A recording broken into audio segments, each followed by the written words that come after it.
Good afternoon. Welcome to the Escambia County Tourist Development Council meeting. Today is August 29th, and it is 3:06 p.m. Danielle, was the meeting properly advertised? Yes, in the Sun Press on August 22nd. Great, thank you. Will you please call the roll? Jeff Burgash, James Reeves, Mary Hoxing, Shirley Cronley, David Baer, Here. Ronald Rivera, Here. Matish Patel, Here. Tiniyade Broughton, and Casey Jones. Great. And so we do have 5 members. We do have a quorum. So the meeting is officially called to order. There is one add-on to the agenda that I forgot to add on. It is for Pensacon. Andy Trahan is here to speak to that item, and I put that down before the other business at the end of the agenda. Does anybody else have anything to add to the agenda? Mr. Chairman, could we separate the Bay Center and the sports facility and talk about them separately? I mean, I see them on the same line item. I mean, I know for time we keep them together, but it would be nice to talk about them separately. We can. They had asked to have the agenda item that, Oh, so I just listed is it one them and the together. same? I mean, is I it? think they're all coming up. I think Ray and Michael Rhodes are going to come up and speak about the sports complex, and Michael Capps is coming up probably with them also to Fair speak about the Bay So Center. essentially it's separate. Is- Okay. I yeah. think so. Okay, thank you. All right. Can I get a motion to approve the agenda as presented? Motion. Second. So we have a motion from Ms. Cronley, a second from Mr. Rivera. Is there any other changes or discussion, objections? Seeing none, please show it adopted. Thank you. All right, moving on to the next item is public forum. We have a handful of, we only have 2 speakers for public forum today. First one is Meg Peltier. Welcome. You have 3 minutes. Please introduce yourself. Thank you.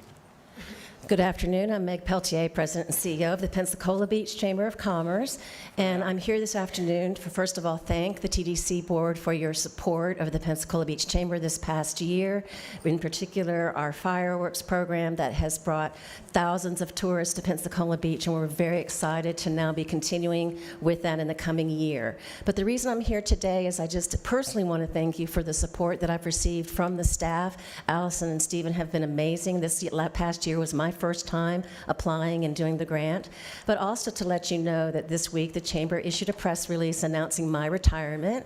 I will be leaving the Chamber on October 1st, and very excited about some of the things that are going to be happening in the future. But I wanted the board to know that we already have in place the person that will be stepping into my shoes, and that's Jessica Simpson. She's been our VP of Membership Services for the last 2 years, has over 5 years of experience with the Pensacola Chamber as their Director of Operations, and plans to pursue this chamber path for her career. So we are very excited to have her with us. I'm very confident that she'll be able to handle all of the things that come in front of us, and we'll be taking our chamber to new heights. But we're so grateful that you have been so supportive of us, and we have some great ideas going forward for ways that we can continue to develop tourism on Pensacola Beach. But I just want to recognize Jessica. She's here today, and welcome her, and I hope that you'll all get a chance to meet with her.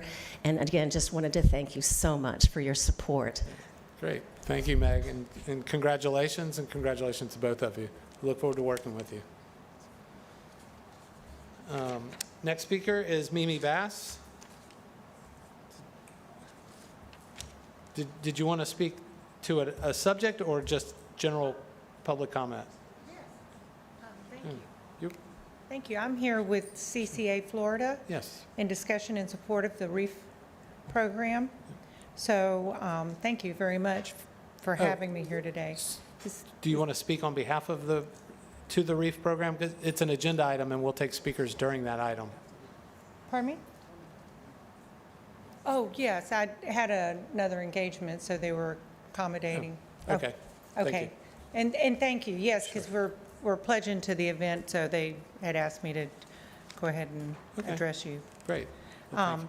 So my name is Mimi Bass. I'm a local person here in Pensacola, and I've been serving as the president of CCA Florida Pensacola chapter for about 8 years.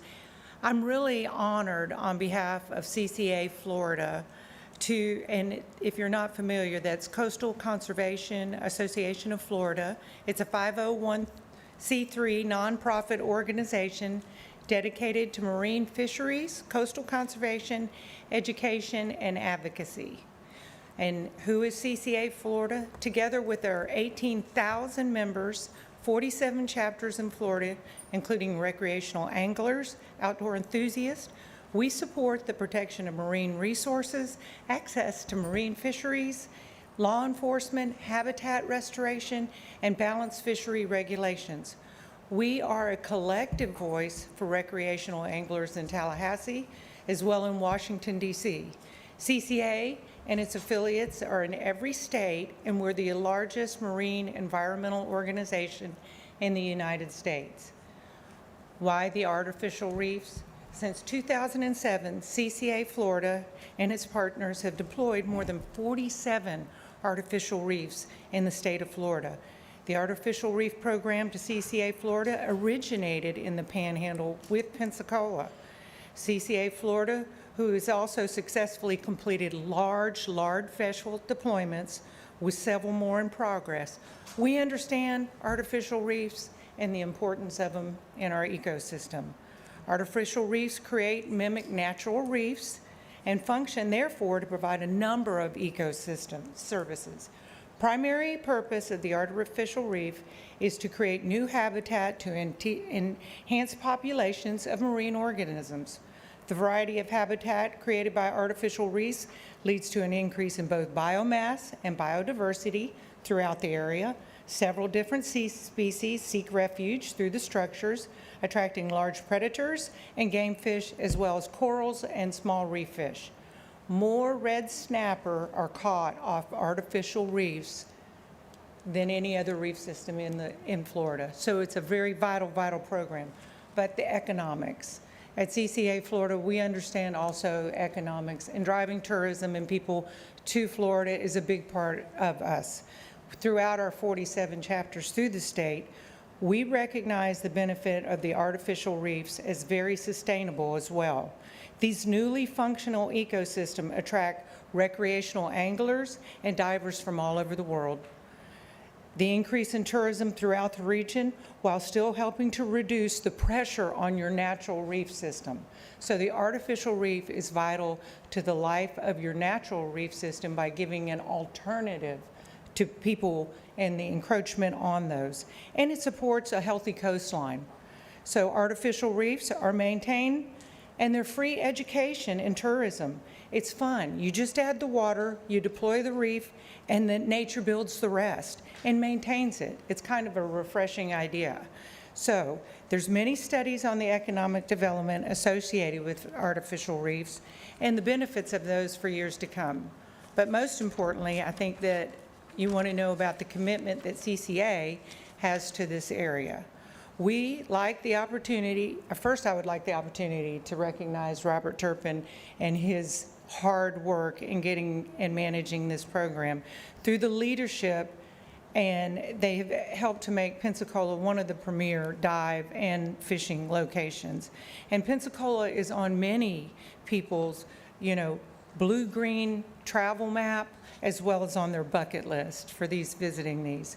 So CCA Florida had pledged on behalf of CCA Florida Reef Habitat Grant Program $50,000.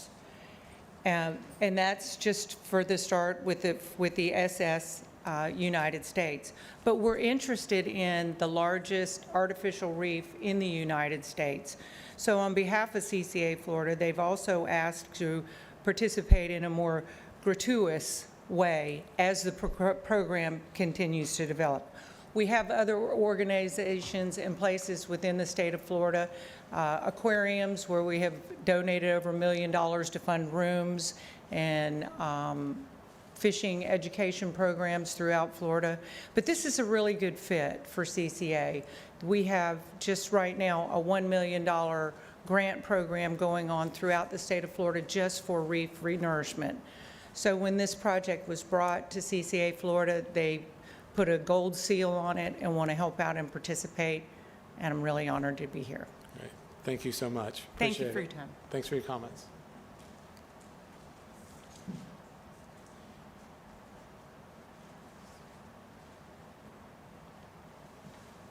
Is this for general comments or?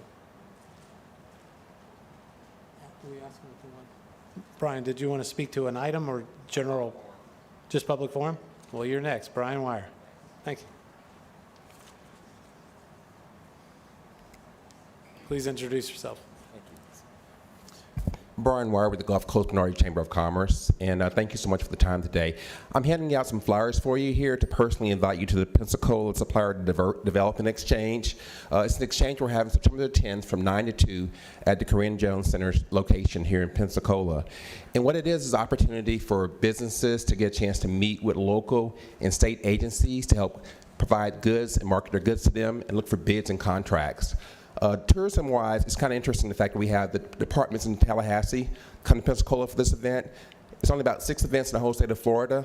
They come here, Department of Transportation, Corrections, Wildlife Services, Criminal Justice, and they hear it and they provide a chance to give information about the departments, but then also have people meet them and create bids and contracts for those individuals. So I just want to personally invite you to the event. In the past, we've had people come from Miami, from New York, Texas, Louisiana, for the day to meet with all our vendors in the area. Thank you. Great. Thank you, Brian. Okay, sure.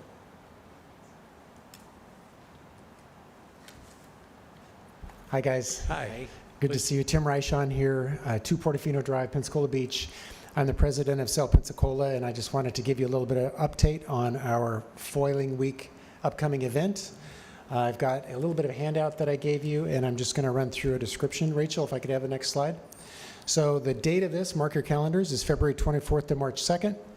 This is going to be for sailors who are going to be racing and for the public. We have a race village that's going to be very engaging for the public. Why? We're going to shine the global world light on Pensacola and what we can provide recreationally. What are the boats? We're going to have sailboat races in at least 6 classes, maybe more. The Sailing Festival will be where the public engages. This will be at Maritime Park, and I'll go through the map on that. There will be a film festival that's original and documentary. We have public demos, so you can come out and try these foiling boats for yourself. And there will be educational forums about technology and technique. Rachel? So here's a map of how it's laid out. We have the major venues in downtown Pensacola. Pensacola Yacht Club is going to be launching the boats. The Race Village will be at Maritime Park. We're activating the Maritime Park Marina as well with a variance from the city to bring this 32-foot GC-32 catamarans over and fly their flags and banners right there. We have access to the stadium, as it turns out, so we'll activate our VIP lounge and take the VIPs from the lounge to the leased ferries, where we'll take them out on the race course with commentators and explain what they're seeing. Next slide. That's really the layout of the city. Pensacola Yacht Club is going to be where the boats are launched. You can see the 3 race courses there and the race village at Maritime Park. Rachel? On the beach, we have a lot of activation out there as well. So we're using Park West as the board epicenter. There will be something like 60 boards that are foiling, flying, pumping, paddling, and downwinding, launching off the beach on both sides into the Gulf and on the flat water of the Sound. And of course, we're going to use quiet water for the public demos. So upcoming, we have a stakeholders seminar coming up the first week in November, where we want to get all the stakeholders together and explain what they're going to see during that week. Mark your calendars, February 24th to March 2nd, 25. There's the website info. And Rachel, if you could play that little video.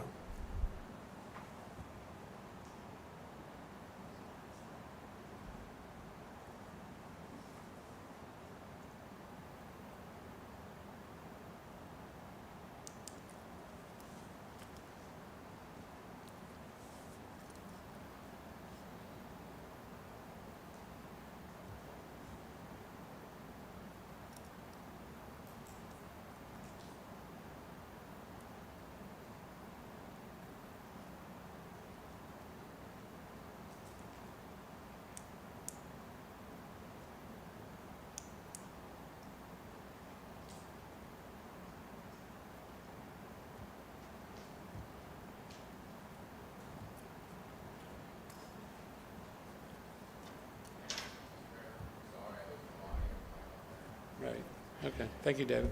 Thank you for that, and I'm going to turn the microphone over to Tom Pace and have him give you an update on activities at PYC. Thank you. All right, thank you. And will you please fill out a speaker form? And Tom, I need you to fill one out too, please. I'll do that on the way out. Yep, thank Thank you. you, Mr. Chair. Hey, guys. So Tim wanted me to update that from Foiling Week for PYC. Tons of that deal we're going to stage. There's a challenge, obviously, being close to Mardi Gras, but we're trying to work that out best as possible. We should have anywhere between 180 to 300 different boats. It's a big thing. So within the numbers, we're not real sure. Lake Garda event this year had good numbers, even in the worst weather they've had in 12 years. People across the board are looking at this event as a building event. We always want to underpromise and outperform, but I've already had people asking the yacht club to host world championships in 2026 for one of these classes that'll bring 200 boats. They wanted to be a part of Foiling Week. We told them, board member Cronley said, we're not going to authorize this for multiple than 1 year, but we'll see how this goes. So that's the deal there. Main reason I'm here is to tell you guys how your investment is doing with American Magic. As you can see, I'm wearing this. I'm not here to ask for anything, but just to let you know, everywhere in Barcelona, people know about Pensacola. I had my visor printed up with the Pensacola logo on it. According to DC, that's fine. I can do that.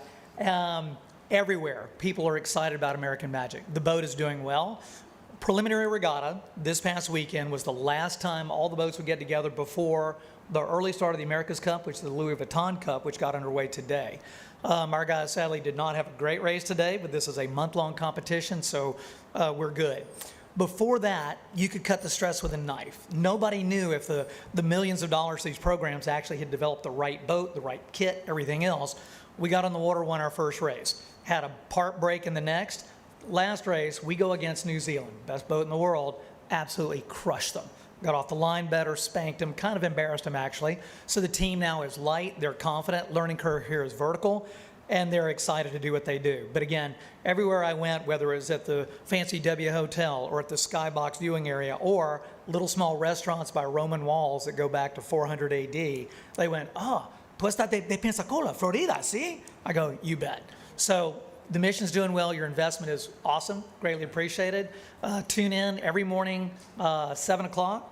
For the next month, races will start. There are a few days off. Schedule's easily printed. Buck Mitchell will put a thing up. We've got watch parties at Seville every morning if you want to go into Apple Annie's. Or, I'm sorry, Lily Marlane's. Okay.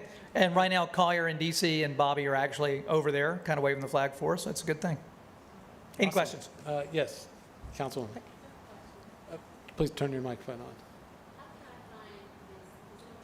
Your microphone's still not on. Yeah, no, it There you is. go. So the question was, how could she find information about it? Multiple media pages, certainly Facebook will have that. It's AC, America's Cup 37.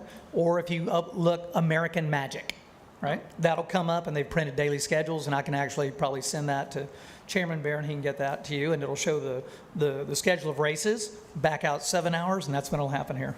Okay, and can you tell me off the top of your head just how much money does it bring us?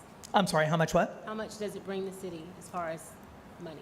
Well, on the very hard number, when the team was here, they had 147 people. So that's hard dollars in for accommodation, what they're doing, transportation, daily expense, being in the community. When they come back, they're bringing boats as well. Part of the contract with the city and American Magic was that they had to bring regattas here that I couldn't as a Commodore of the Yacht Club. Right now, I'm already bringing in world championships, and we have a whole bunch of events I'll talk to you guys about for next year about the impact we're going to bring. But they get to touch a different class of sailors, the ones that would historically be billionaires and millionaires, and they go to Europe and race. They don't come here. So within that, they're looking at least 2 events a year that they'll bring in. Those should bring in, on average, 400 to 500 people to compete and race. All those need rooms.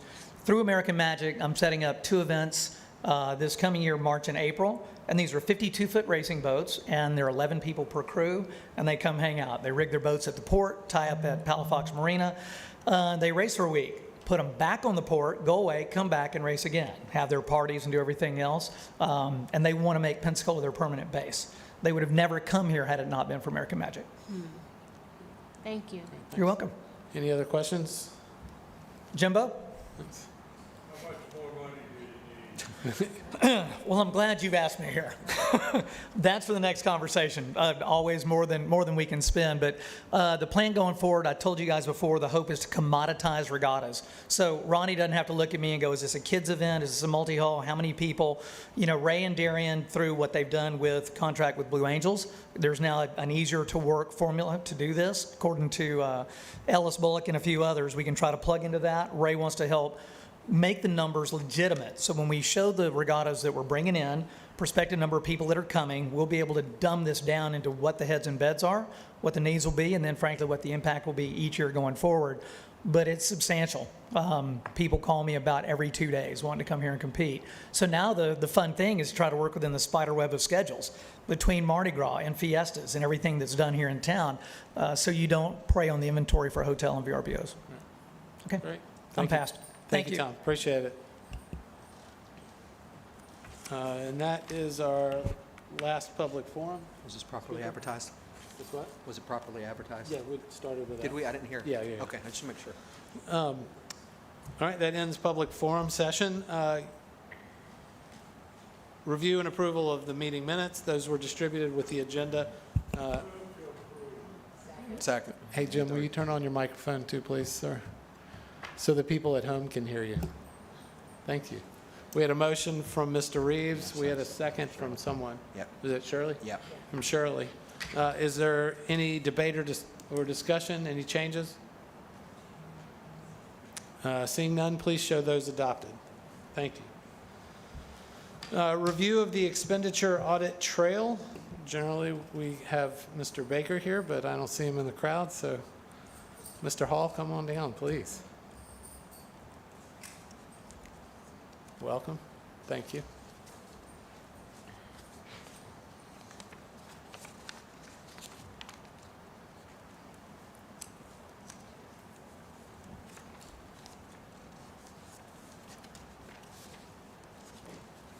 Good afternoon, council members. Stephen Hall, Office of Management and Budget.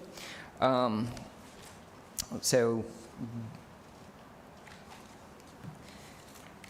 in the reports that have been provided by our clerk's office, on the very last page of that report, you would see that the current year's 2024 TDT budget totaled roughly $46.2 million, with $15.2 million in expenditures to date and $7.7 million as encumbered, and with $23.2 million remaining as the available balance within the TDT fund. Now, I believe some of the question may have been, what exactly does that $7.7 million represent? What that represents is the current contracts for the month of September and expenditures for the month of August that are remaining to potentially be paid. Could you hold on a second? What page are we on? He's saying these numbers, and I have no idea what we're So defining them. those were emailed out, but they haven't been printed. So we don't have them sitting in front of us Okay. because they weren't printed.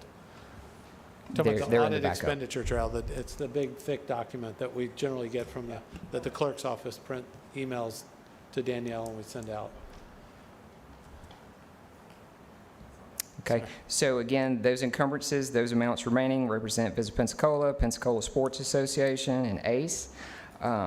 Again, those are the balances remaining on those POs, as well as our community partners, which are the TDT partners. That's what those amounts remaining. Now, understand, if our partners don't spend all that money, it remains in the TDT fund, but those are the balances of the contract approvals for fiscal year 2024.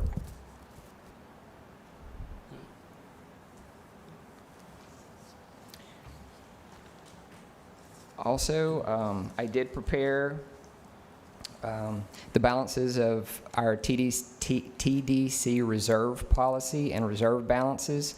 I believe I provided that to the chairman. Hopefully you guys received all that. So current balance of Not reserves printed out either. is roughly $21.1 million. Additionally, there are 3 additional years committed to the Bay Center, which was part of that roughly $10 million contribution from the TDT for capital improvements. The total of the 3 remaining years for the Bay Center is roughly $6.9 million. The Beach Renourishment Reserve is currently $1.5 million. The Marketing Reserve is $4,322,704. The Public Facility Reserve is $3.5 million. What was that, 4 million what? The Marketing Reserve. No, what is? What was the balance The total balance? of that fund? 21.1 No, million. of just that marketing fund. Okay, Marketing Reserve is $4,322,704. Thank you. The unallocated or available reserve under the Board of County Commissioners is currently $10,356,127. And the Special Event Reserve is $1,465,137.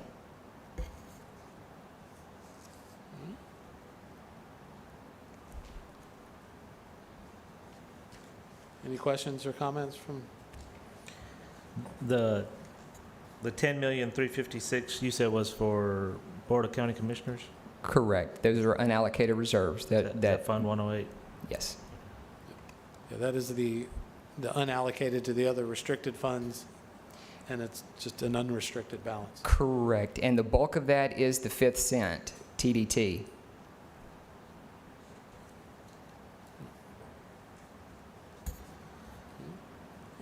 You have another question? Yeah, the 6.9 you said for 3 years, is that out of the 10 million for the Bay Center?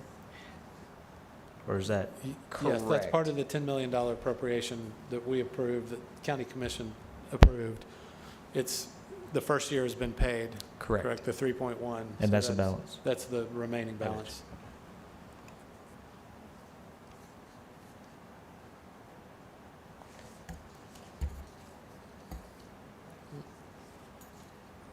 Any other questions or comments?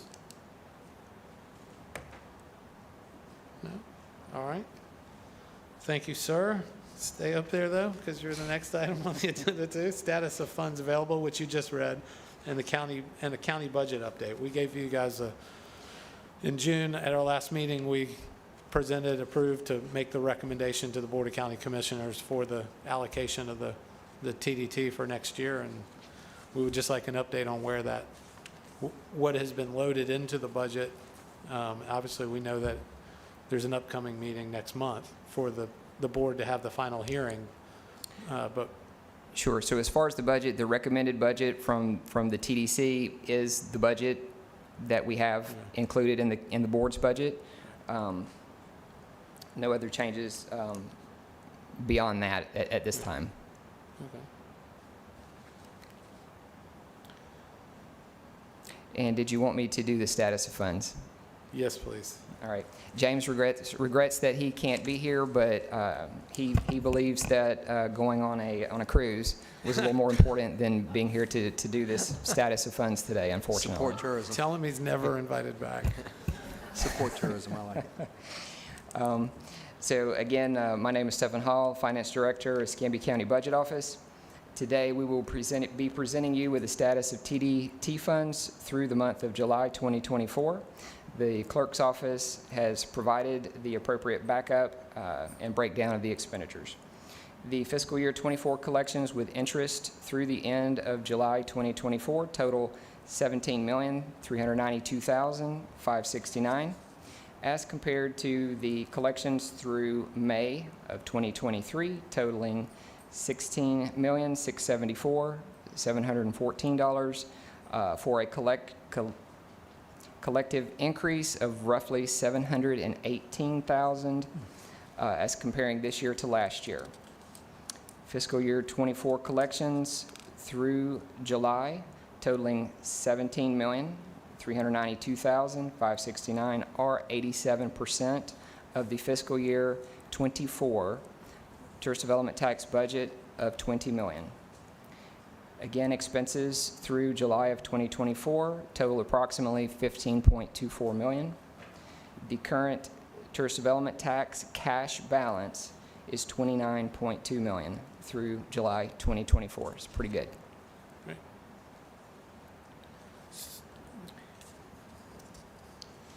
So what was the date of those collections through? The most updated report that we have is June's returns received in July. So is that a portion of July's numbers in there, or all of July's numbers already in there? Yeah, it should be, because we're past the 20th of August. I believe so. It should be Okay. apples to apples. Okay, so we don't have that. So what is the percent change year over year, year to date? Through July, it was a 3% increase, because June had a 16% increase year over year. I did not do that particular Okay. calculation. You don't have that?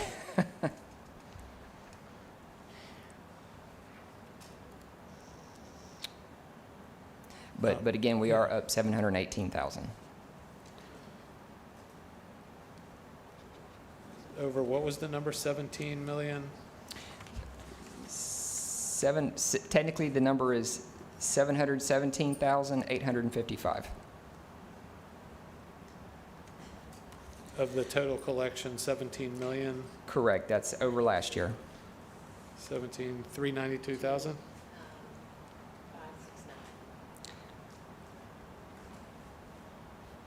All right, thank you.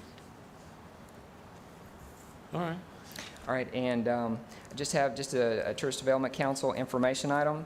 The fiscal year 2022 Bay Center incentive in the amount of $377,372.01 will require an additional transfer from the TDT fund to the Bay Center fund per the terms of the Bay Center contract that was approved by the board in June of 2020.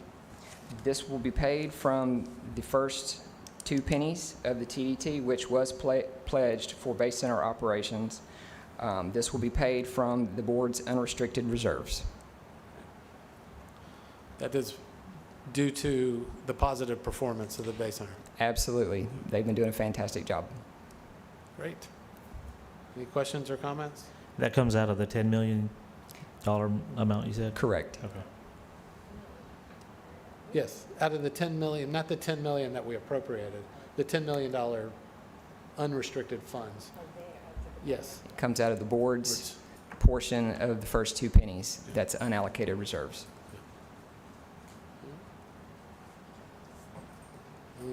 Any questions or comments? All right. Thank you, Stefan. Does that conclude your report? I will be back in a little bit. Okay, thank you. Yeah, don't go far. All right. Next item on the agenda is the Bay Center and Ashton Brosenham indoor sports facility discussion. We have Ray Palmer and Michael Rhodes and Michael Capps. Welcome. This thing's either getting taller or I'm getting shorter. So, what a day. I'm not going to kid you. In my 25 years of being in the sports tourism business, starting back on Shirley's board as a board member, and then having the honor to be named the executive director and then president and CEO of Pensacola Sports, this, guys, is absolutely the biggest day of my professional career. As you all know, I'm a pretty emotional dude. I'm very excited and compassionate about what I do. So I'm a little more nervous than I normally am. I'm usually pretty comfortable in front of you guys. But as I said, this is a huge, huge day for our community. So I'm going to start with, I made some notes, and usually I don't make any notes, right? I just be Ray, and so I'm going to do my best to be Ray, but I want to make sure I get this right because this is important. So first, on behalf of myself, and first, thank you for those of you who aren't on a cruise, because I know the opportunity of cruises that you had today, and having been in the shipyard industry for many of the years of my youth, and having done what you had the opportunity to do. Thank you for not doing that, because that's one of the coolest things ever, and I'm was definitely jealous of those of people and friends and family that are doing it. But anyway, I wanted to thank publicly Jeff Burgash and his commitment to our county, but specifically to our tourism industry as a whole, because without his vision and his support, I don't know that we would be here today. So Commissioner Burgash, wherever you may be, and hopefully you're watching, I wanted to say thank you from the tourism industry to him for his service. I don't think we'd be here today to make this presentation without his vision and his support. It's my honor to start the presentation for what truly is a historic day in the tourism industry for Escambia County, as we are going to present to you 2 initiatives that have been talked about, studied, thought about, studied, and studied some more, but most importantly, dreamed about for many, many years. While we all know the beaches of Escambia County are the #1 draw for our visitors, it's equally known the importance of not being a one-trick pony. We've all seen the devastating impact of both natural disasters and man-made mistakes and what the impact they can have on our industry. The development of additional and diverse assets to complement our tremendous history, our fantastic cultural options, as well as everything else, is the road to continued growth and success. A friend many years ago gave me actually 2 quotes that sit on my desk every day. The first, the truth is that good ideas, brilliant innovations, and miraculous discoveries go nowhere unless somebody forms a team to act on them. Well, I don't know if we're getting to the brilliant inventions or miraculous discoveries today. I do know we have built a team to act on the great ideas with the noblest of intentions. The other half of that same page that sits on my desk is a quote that says, "A good idea is worth $1. The plan for implementing that idea is worth $1 million." Quite frankly, today we're talking about millions of dollars. I'm proud to say we have built this team. One of the other neat things about today, for me personally, are 2 of the people who will be providing the meat of our presentations, the Michaels, as I call them, Rhodes and Caps. Both of these young leaders in our community are like a blend of my sons, they're my little brothers, they're my mentors, they're my mentees, but most importantly, they're my friends and they're my teammates. I'm blessed every day to work with these guys with a joint vision to grow the very successful and valuable sports tourism industry in Escambia County. You've heard and seen from the fantastic job these 2 guys have done in their respective teams in their respective roles over the past few years. While we at Pensacola Sports often get the press, hopefully good, for the growth in our sports tourism industry initiatives and successes, none of what we do happens without the support of these guys and their teams. So let's get to it.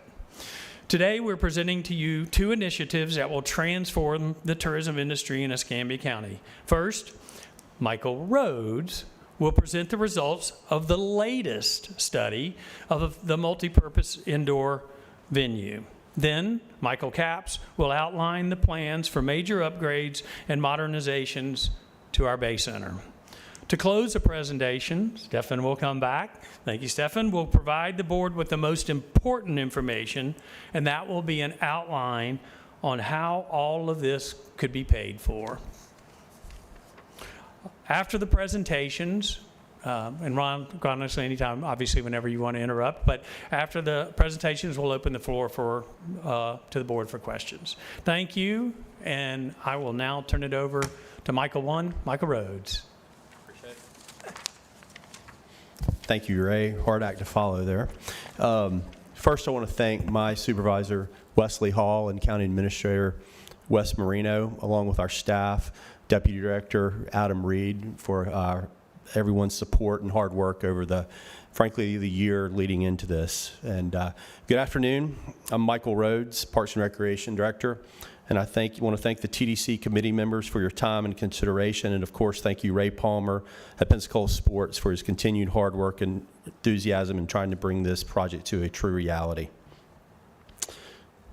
I hope you've received the presentation in advance electronically. I did put them up on the dais, and I'm not going to read the PowerPoint verbatim. I'll look to go through it on bullet points, if that's okay with you. In 2023, we followed and went through the county procurement process to a T, and we hired Convergence Design, which partnered with Crossroads Consulting, both leaders in the sports marketing and study field. The study really got rolling in the start of 2024 and is wrapping up at this point, culminating. As noted in the study and recap, this market in Escambia County and this region will absolutely support the needs of indoor sports facility and facility hosting multiple types of events. As you all know, and I grew up here, went to the University of West Florida, the University of West Florida is the only true competitive indoor sports facility of its type. The University of West Florida is a growing university. Its priority is the students, as it should be.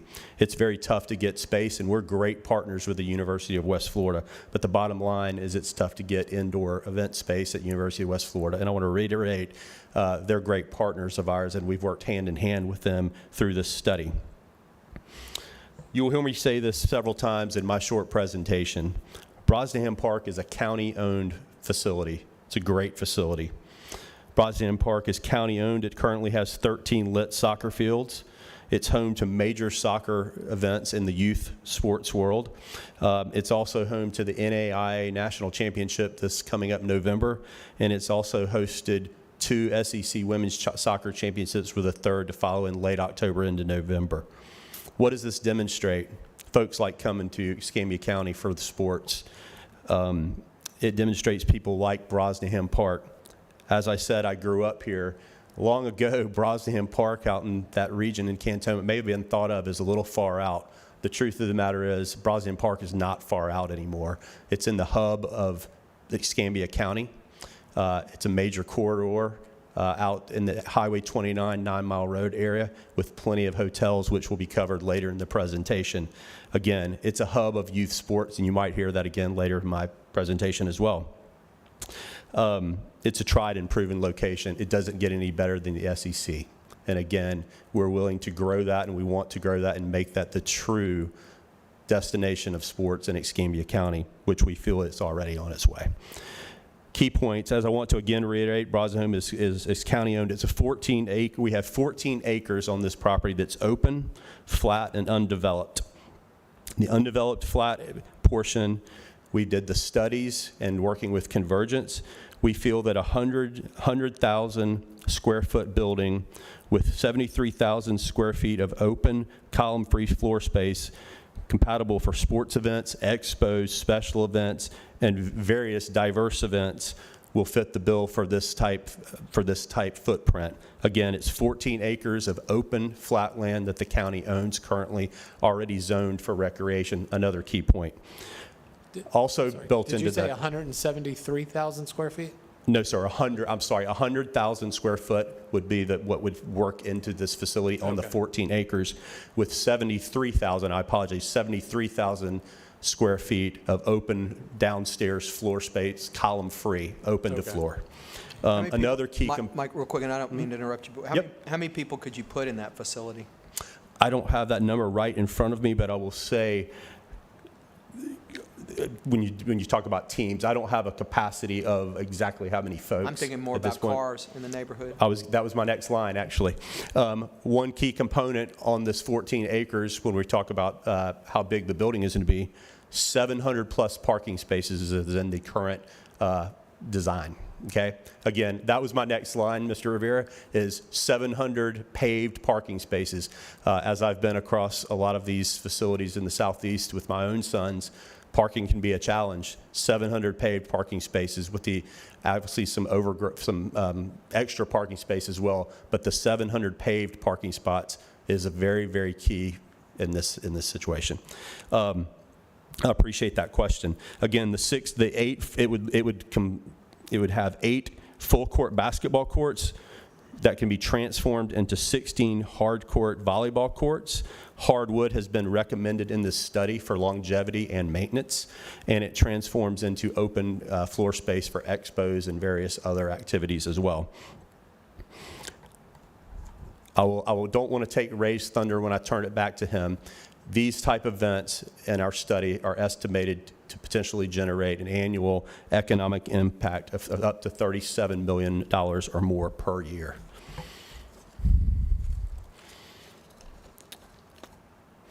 Moving forward in the presentation, let's see here.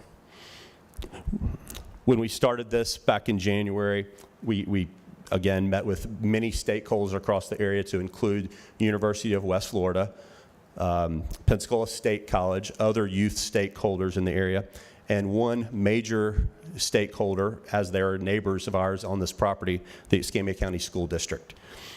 Why the school district is so important, because as you come into this facility, there are 3 schools on Ashton Brosnaham Road, great partners. This type of facility will benefit the Escambia County students, not only those 3 schools on that road, but open floor space for recreation and sports activities is always challenging in the school system. This will be a win-win. We have had discussions with Mr. Leonard and his team early on in this process about could we possibly transverse school board property on a second road entry into this facility, so you have 2 options for ingress and egress, and they were more than supportive. It will be a win-win for the school, and of course, the soccer will also benefit because you will then have the potential to have 2 entries and exits to the facility moving forward. Again, a win-win and a great partner moving forward for the community. Not just for events, but for classes such as PE, youth basketball that is played at middle schools when they need extra space. As you all know, it's a challenge across the community, indoor sports. Challenges were also identified and strengths. Challenges that were quickly identified was the traffic. That's why we met with the school board initially. Other challenges, competition in regional facilities such as Foley. Funding for construction is a challenge with inflation and price going up. Again, I feel we turned into these potential challenges into a positive in meeting with Mr. Leonard and the school board early on, because we feel this can be a great benefit to the school system and also eliminate some possible traffic concerns to our soccer programs and possibly even the school. Again, turning this possible challenge into a positive. Again, we have great partners across the board of this. There's strong demand from local sports groups, new economic impacts, new markets to tap into. There's very active local sports programs here that are dying to have indoor sports more than just a few facilities they're currently at. There's an opportunity to fill gaps in the current inventory. And again, one thing that was quickly pointed out when Convergence started their study is the great relationships that's already in place with Pensacola Sports along with Visit Pensacola.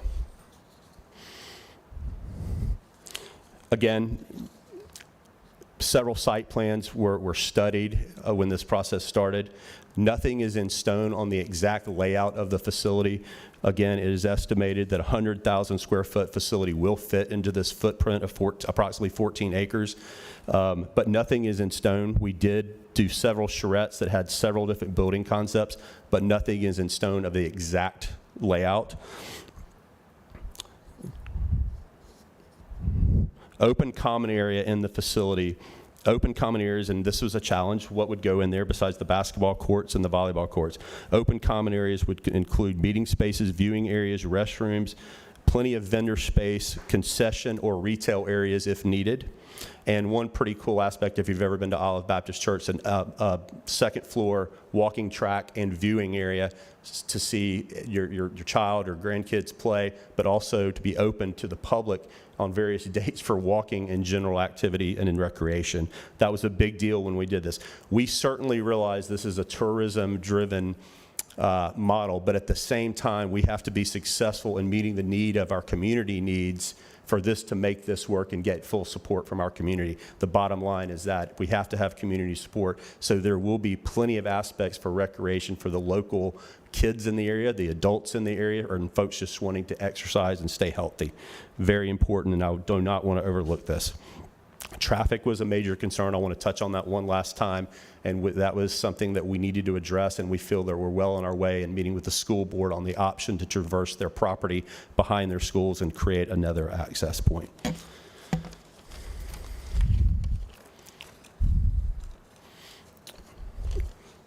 All right. Again, I'm going to turn it back over to Ray in just a minute because I definitely want him to mention and get into the economic impact and the room night aspect. But I really want to emphasize, again, Brosnan Park being the county-owned park, undeveloped, we own it. It's not like we're having to go search for property and then bring in millions of dollars of fill dirt to make it flat so we can build on it. This is something that is ready to roll. It's something we have. It's in a growing area in our community. Many years ago, as I mentioned, this may not have been the ideal location. We feel today it is the perfect location. It's a major hub for sports. The SEC is coming back this year, and we're looking to extend a contract with them moving forward. Brosnaham Youth Soccer already has 700 to 800 kids annually playing soccer out there, and that's not going away. The possible addition of a premier indoor sports facility would only create more diverse type opportunities at this facility and certainly create more economic impact through the events that we would be able to bring in. We do realize a project of this magnitude is very expensive. We would respectfully request the support from the TDC committee and your support to the Board of County Commissioners moving forward, in which I know Mr. Hall will talk about some of those funding possibilities moving forward. But in closing, in my portion of this presentation, I really want to emphasize this project can be a win-win for everybody, the retail in the community, the restaurants in the community, and also the local citizens in the area. And this is something that will stand the test of time, we feel, long after I'm gone, as far as in this position, but moving forward for our kids and their kids. Again, it's something we don't have. UWF is fully tapped. Our competitors to our west are kicking it pretty good in Foley and east around Panama City. We have a chance here to really hit a grand slam. I really, truly feel that. Mr. Palmer, Ray, my good friend Ray, has worked his tail off. The study showed what, frankly, we expected it would show. It just confirmed what our thoughts would be. Again, I really would truly appreciate your support moving forward and your support for us for the Board of County Commissioners. And I appreciate your time. We'll be here at the end to answer any questions we may be able to answer. And at this time, I'll turn it back over to Ray. Thank you, Michael. I'm not going to dig into all the economic impacts because y'all all have them and you can study them and research them. We do know that the numbers panned out even despite the surrounding general competition that we've seen happen since we started this initiative in 2009, and then we started a study in 2013. We did it, and then we did another study in 2016, and we did another one in 2019. Like I said, we've studied and studied and studied, and we keep getting the same results. So now it's action time. So if you've got something specific, I mean, it's a proven win that we need. So if you have something specific, I'll be happy to address this. It is a Monday through Thursday community event that become the weekends is when your tourism component kicks in. Yes, sir. Mr. Reeves, you have a question? Yeah. I always get interested when we talk about the economic impact. If it's going to cost, am I correct? It's going to cost $61,200,000 on the high side, Yes. and it's one thing to build it. Where is the operational cost going to come from, and is there a deficit in operational cost? There will be for sure a deficit in the beginning years operationally. Obviously, anytime a community invests in this, a lot of these facilities are subsidized at some capacity.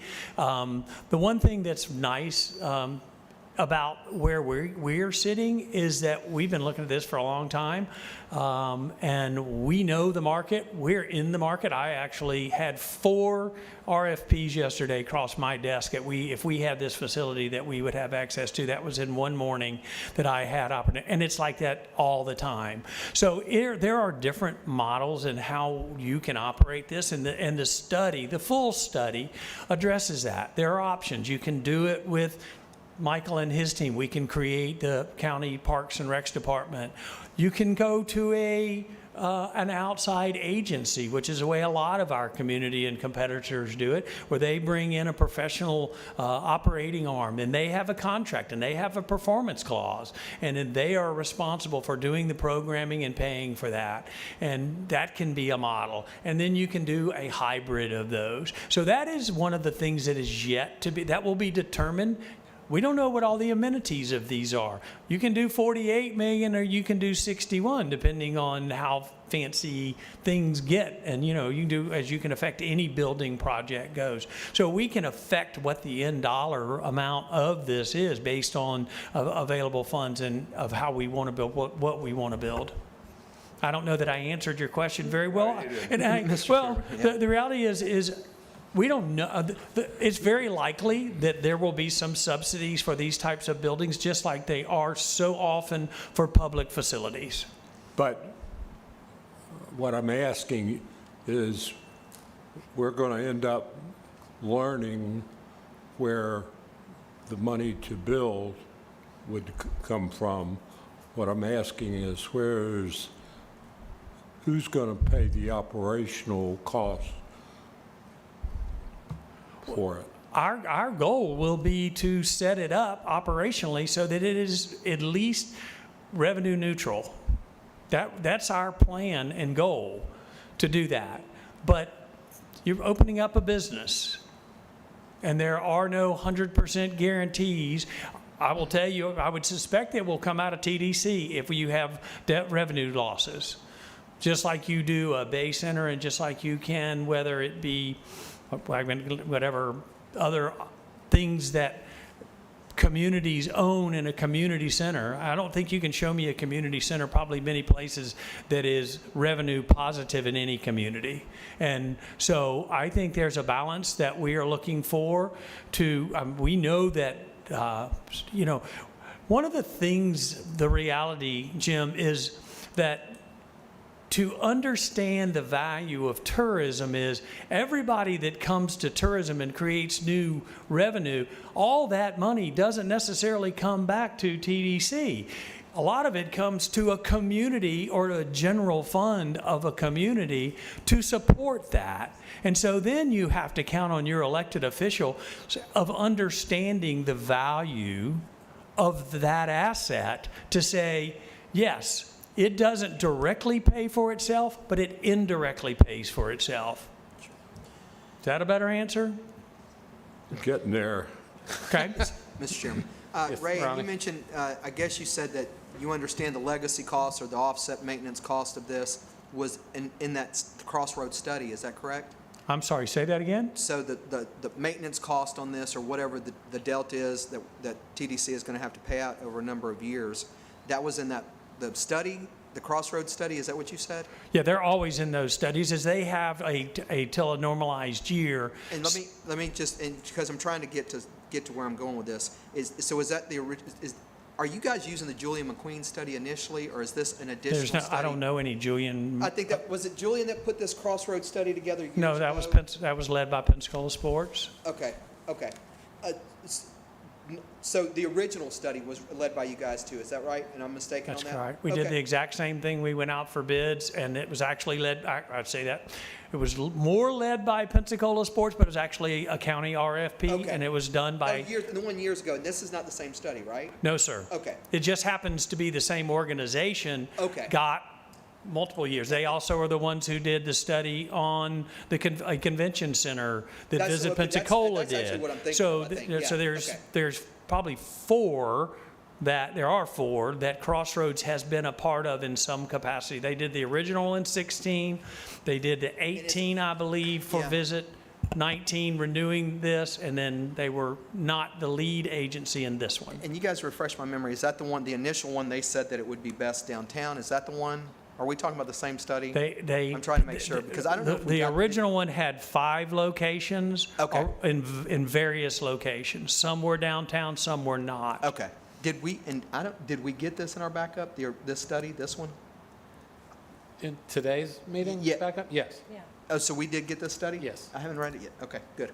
Thank you. I believe just so. make sure it's the same, I want to make sure I'm on the same page. Good. Yeah. Okay. Okay, Shirley? Yes. Ray, how this facility, how does it compare to the facility in Foley, as far as size-wise, courts and that sort of thing? It's bigger. Is it? Yes, it's Okay. bigger. All right, and then one other question, has there been, and I know this is further down the line, I would think if Monday through Thursday is public and then set aside for tourism and that sort of thing, would there be money from the county supporting the public portion as the deficit? Michael? Yeah. Yeah. Yeah. I certainly, again, Yeah. this is the early stages. Right. But depending on how the setup is done, whether it be from a third party outside or if it ends up being extended parks and recreation component, there will certainly be set up, Okay. so that if there's public recreation, which we fully intend there to be public recreation, there will be income for that as Okay. well. Revenue streams set up for that. And Right. frankly, to help offset some of the utility That's what costs I'm and upkeep thinking. of the building. So again, we're not to that point yet of how that exactly sets up. But as Ray said, the general guideline in the study was Monday through Thursday and then Friday through Sunday. But at times there'll be some flexibility with that. Right. Based on if there's a week-long event coming in, we certainly will be flexible. That's why regardless if it ends up being an outside organization managing the facility, which many across the country go that route, there has to be some parks and recreation component in the parameters because of the local component coming in to use it during the week, which will generate some type of a revenue for sure. Sure. Might offset it, who knows? Another question I just have, I mean, is there community support out in those neighborhoods? I mean, both of you guys know me. Mike, you work with me closely about neighborhood services.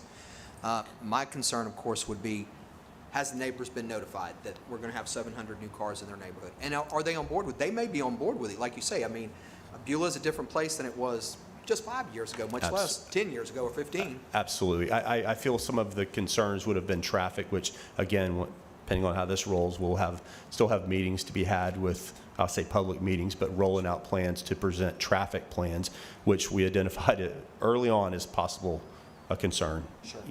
Not only for the school, but for the neighborhoods, again, around the park. And by providing that second access point, it may be a win-win for not just the park, but for the schools and the neighborhoods in that area.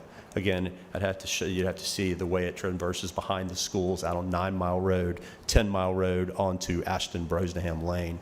It's pretty jammed right now. But again, I will say, when we're planning these type events, even with soccer, when we have 700-800 kids out there 4 nights a week, it's rarely that bad because the schools get out on that road, seem to be getting out earlier every year, by the way. But again, about 2:30, all the schools are out. Recreation soccer doesn't start till 4:30, 5:30 every afternoon. So there's not this big jam of traffic between schools and soccer parents. And then when there's tournaments, that's normally a weekend activity. So again, there's a lot of traffic on the road, but not all at once. Comment? Couple Yeah. things. I didn't get the study. If there's a new Crossroads study, I didn't get a copy of that. I just assumed the whole time we were looking, I seen all this data, I got all this stuff, but I just assumed it was the original Crossroad Consulting that was done years ago that was referenced here. That's what I was trying to figure out. This would not be a Crossroads study. This is Convergence Design. Crossroads was a part of this team as opposed to being the lead team. I got you. So But when there's- we got sent the papers, it has Crossroads logo on it. So I just assumed. They're on the logo, yes. Okay, so I just assumed it was the old Crossroads study. I didn't know there was a new study. I didn't get a copy of that study. But while David's looking that up, Ray, if either of you know, on that study, did it show like financials of, hey, this is how many events we would have, this is what maintenance would be, this is what, the net profit, net loss yearly would be on a facility like this? Yes. Okay. The full, all we sent you today was a 10-page presentation. They were actually contracted to make this presentation as part of theirs, and we were like, well, let's do it because we will present it for you. And this is basically their presentation that we're making on their behalf because they were hired to make all of this in the presentation. So this is their numbers and their presentation. And I'm not saying that, we don't own this because we do, sure. And it's all been reviewed by us and approved by us.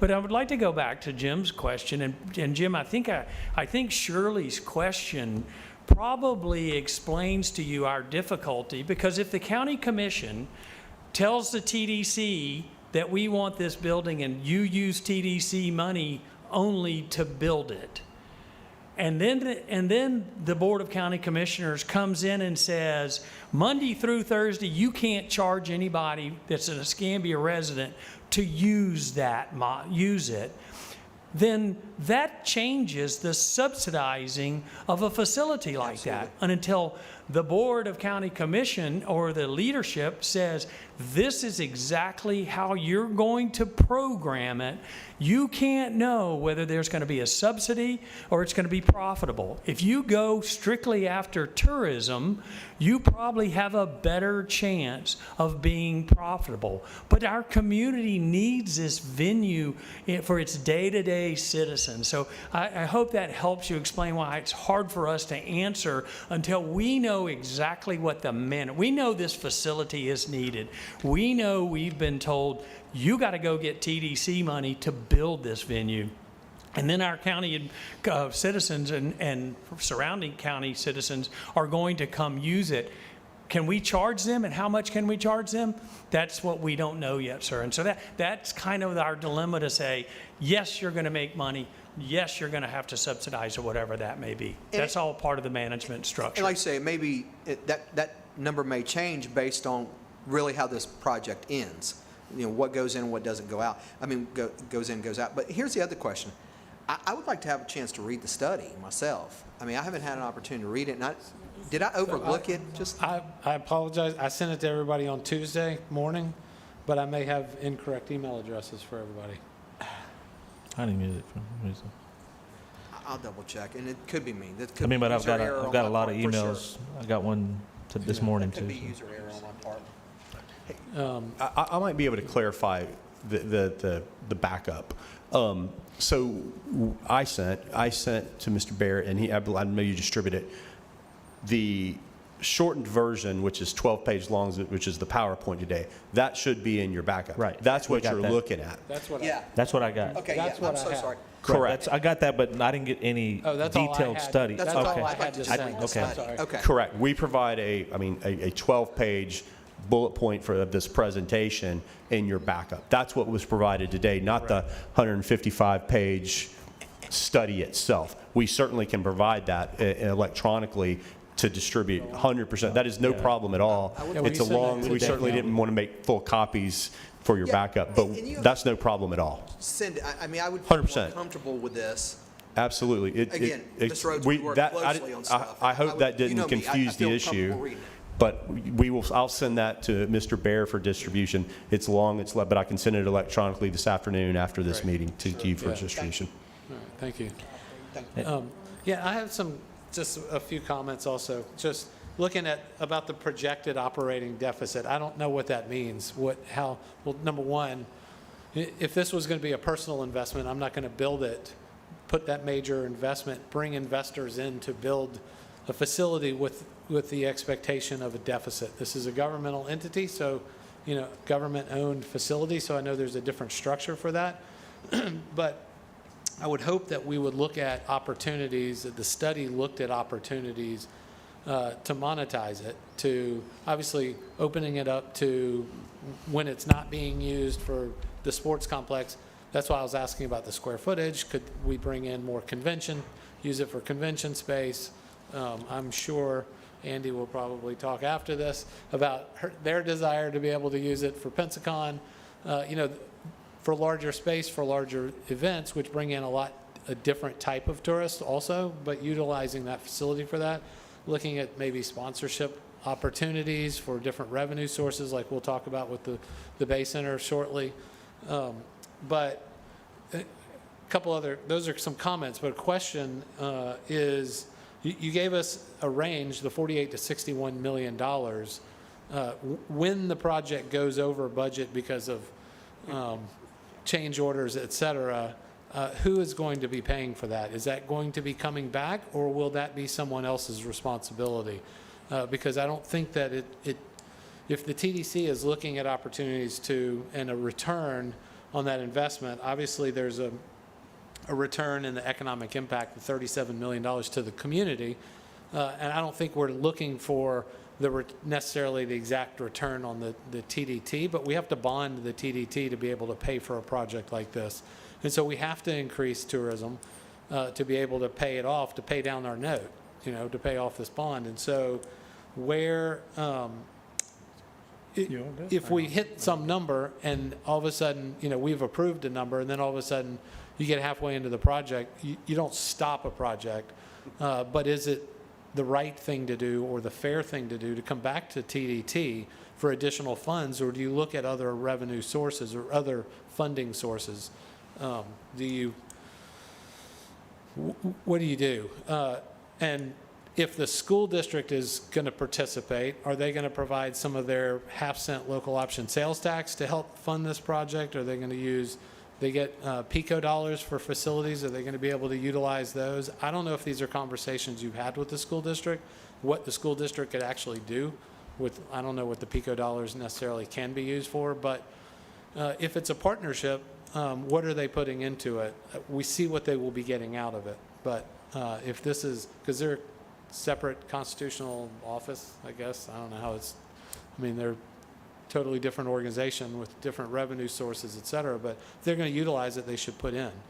And so whether that's through rental and usage and you get to pay for it that way, parking, 700 paved parking, is there an opportunity to utilize that for a reasonable parking rate to get a return on that portion of the investment, et cetera? So, I'm just trying to look at it from a private investor perspective. It's a business opportunity for our community and tourism.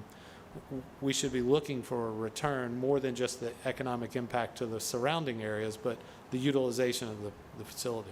Okay, I'll address as many of those as I can. Yes, there are addresses of naming rights. There's also an entire additional component of the building that is a kind of an add-on that is envisioned as a medical facility with one of our medical partners. It will likely not be built without that financial commitment and long-term contract as being a partner and a resident in the building, and again, naming rights.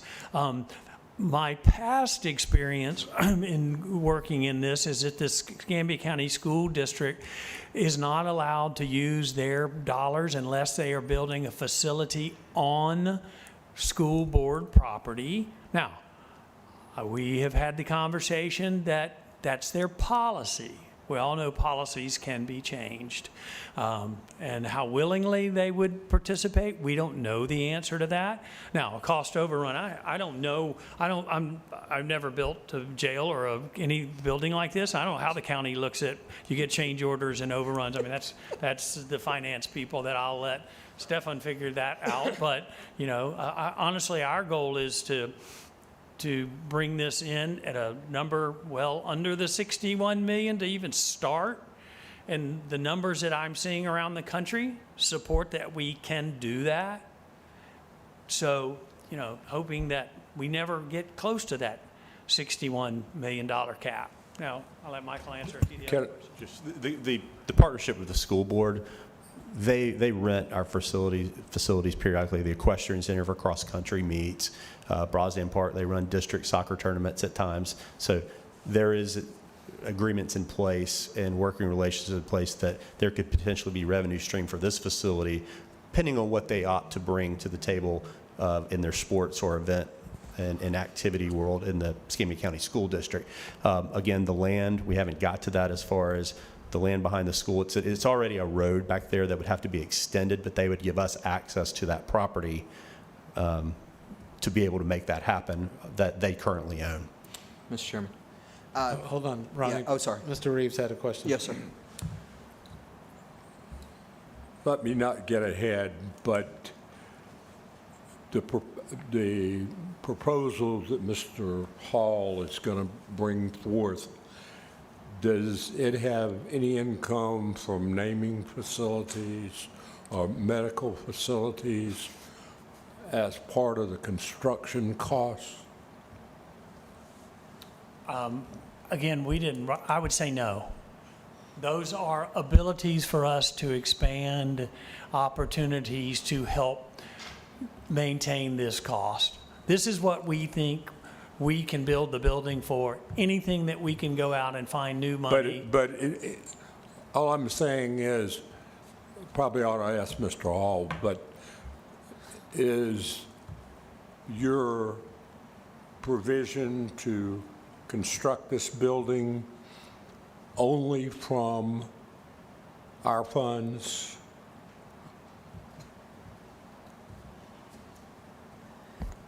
So at this time, when we speak of bonding, we're speaking of using TDT dollars to do that. I will be presenting that, what pennies will be used, and the financial split, what we anticipate the total bond to be. I would also expect that we would have like maybe a 20% contingency built into that for cost overrun, so that we have the best idea. But your proposal this afternoon is only TDC funds? Correct, and for construction only. Right.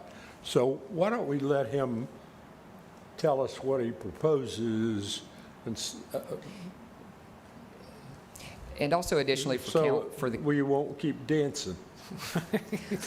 Well, you guys are doing a great job dancing. So, so what I would say is, as we work through this, we'll be to even issue a bond, we have to have a management contract on the new facility. All that has to be in place before we can issue a bond.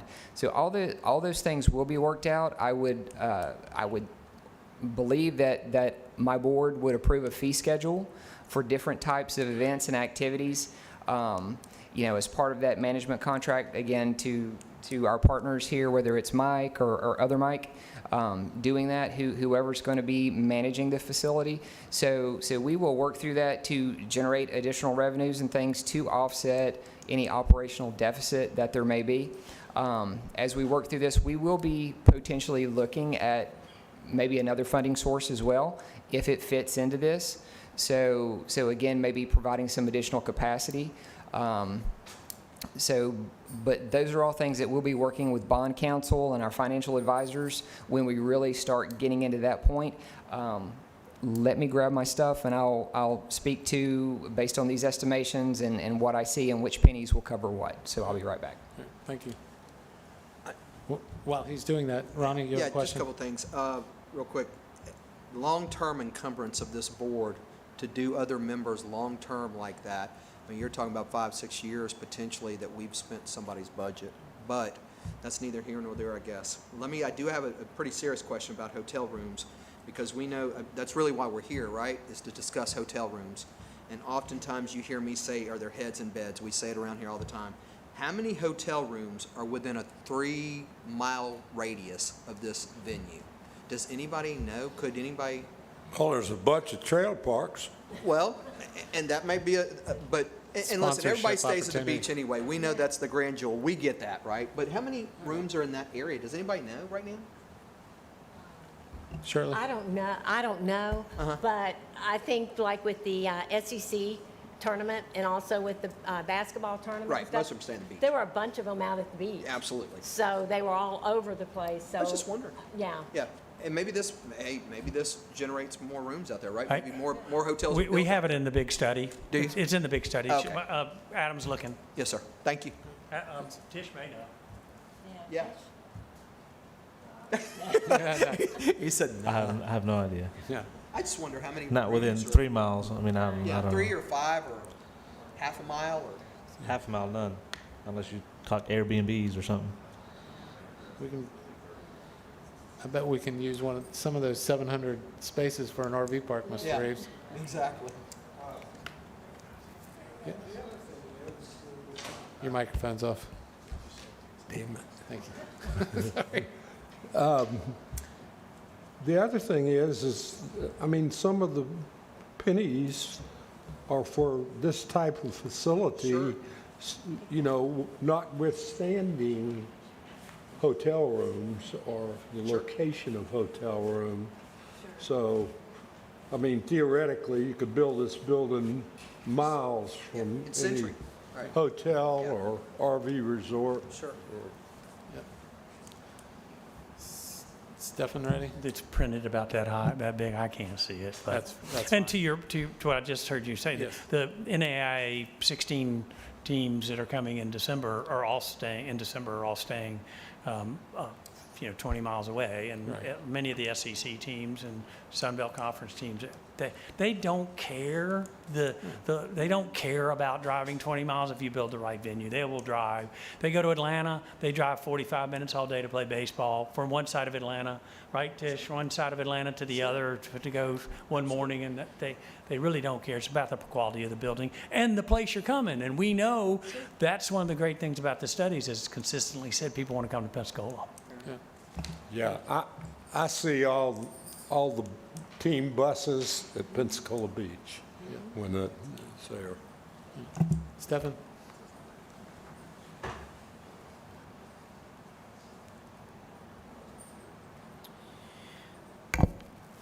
Council members, so again, these are estimated numbers as has been presented to you.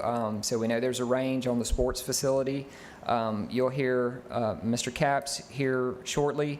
For the Bay Center, the county's contribution is going to be around that $30 million range for that one. So basically, again, these are estimated numbers. So I used $60 million for the sports arena and complex, and the Bay Center, $30 million. So the total of those two would be $90 million for the two projects.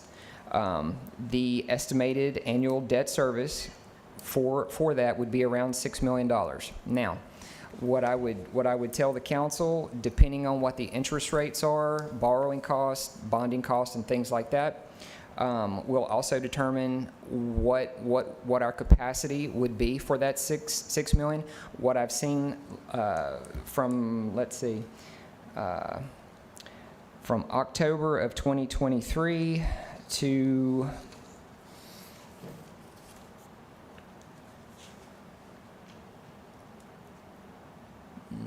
I believe April of 2024,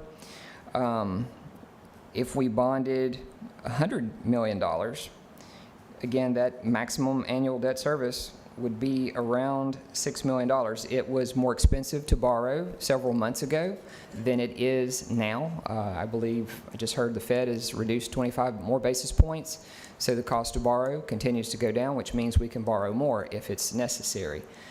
So to say that, the breakdown of those payments between the various pennies of the TDT. We're not going to borrow more. We're going to borrow it that amount for less. But if you wanted to. Right. So again, estimated the annual debt service payment, approximately $6 million. That split would be $2 million for the Bay Center. The first two pennies are pledged for the Bay Center. That's where we would pay for that from. So again, that would be $2 million out of the first two pennies. The first two pennies are generating currently about $8.6 million a year.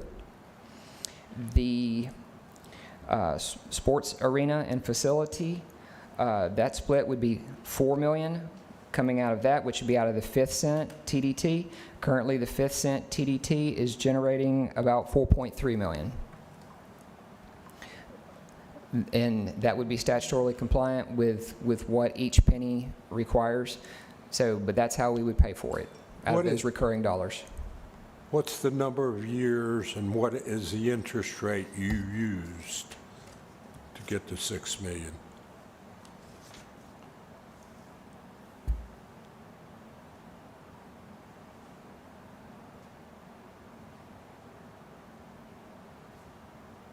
The interest rates, so again, when you're dealing with bonds, it gets a little complicated. True interest cost, 4.18%. Net interest cost, 4.47%. All in, 4.21%. And the coupon percentage would be 5%. So these are generally going to be done over a 30-year debt service period, which is pretty standard for a bond. Yeah.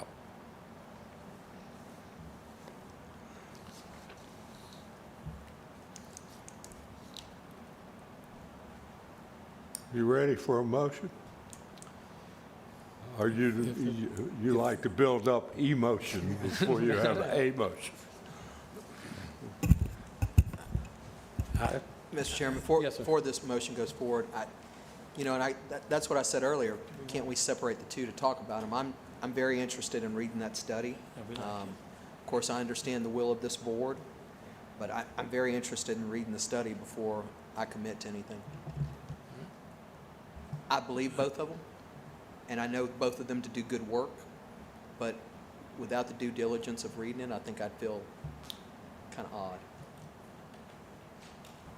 Can I say something? Please.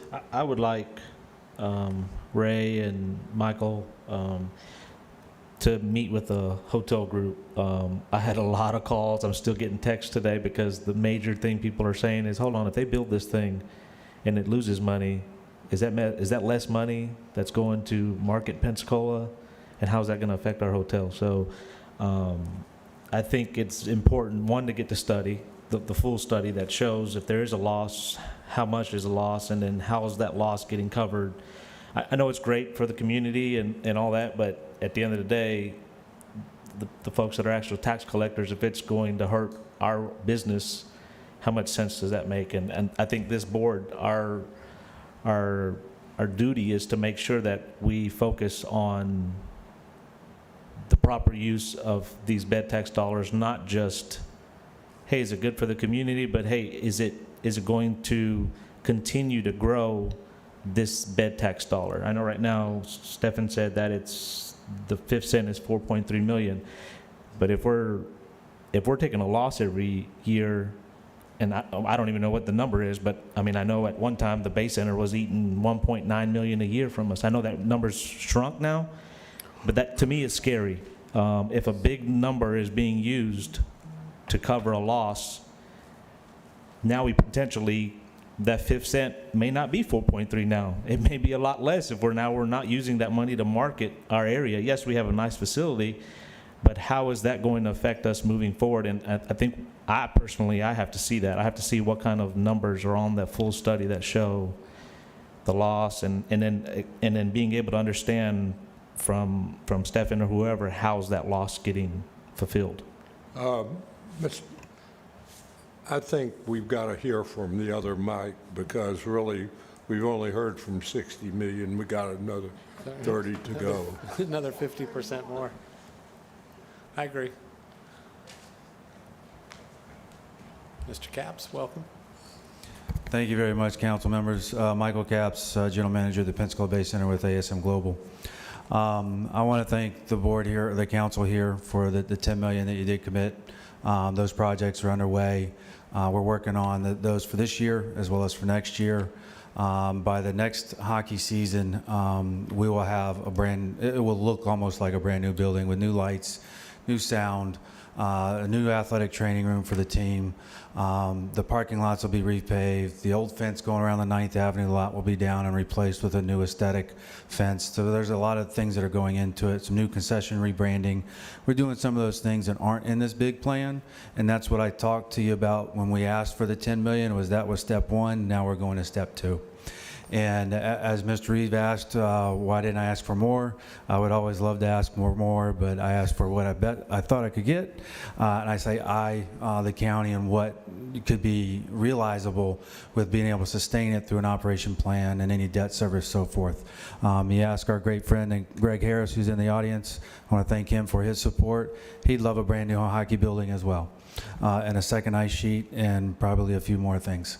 I do want to thank Ray Palmer and Michael Rhodes for all their work, Stephen Hall, Wes, and Wesley, everybody with the county, and bringing everybody together to try to get the vision that's been talked about. I came before this board as an event manager in 2013, which we had dubbed the Cinderella Project, where we asked for 1, 5, 10, 20 million to go back into the building. None of that was ever done. And at that time, we were looking at an aging ice plant that was going to go out of service. We're in 2024. We're still operating on that, but by your action and the due diligence that we've gone through, we'll have a new plant next year. That's going to be more efficient, and that's also going to reduce our cost. I also want to thank, I have a few staff in place here. We do have an event tonight with Best of the Bay Banquet, 625 plate up dinner. But I have our finance director, Michelle, our operations director, Terry Whitman, who's losing a lot of sleep over this to try to make sure the building works. In his previous career, he actually built zoos. We're a different kind of zoo now that he's in with the Bay Center and what we do. And then our event manager, Kenzie Leeser, who's been with us coming up on a year, has been great in helping us book and work and retain and get new clients with a lot of cheerleading competitions, dance competitions, a lot of heads and beds type events. So with that said, we did a study with Populous, went through county procurement. It came back and it showed a lot of different things. And we asked them for 3 different scenarios, 30 million, 60 million, 120 million, 200 million, different various options. We whittled that down to come down to this 30 million project. IT, can I get the presentation up on the front?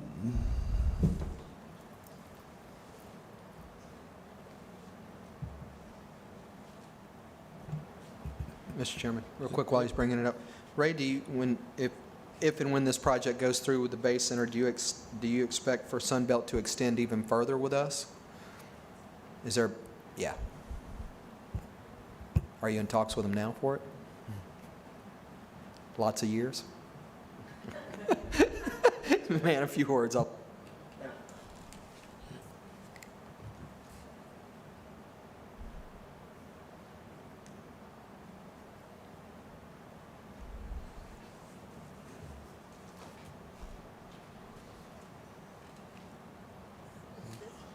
Yeah, it's the other one.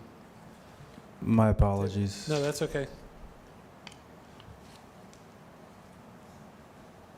I'm not going to let the cat completely out of the bag. And that's okay. But I am comfortable in telling you that we have a verbal commitment, and we are currently in negotiations for a long-term contract that we will be bringing forward. Yes, sir. It's got it written all over it, obviously. I mean, I can see this just looks like.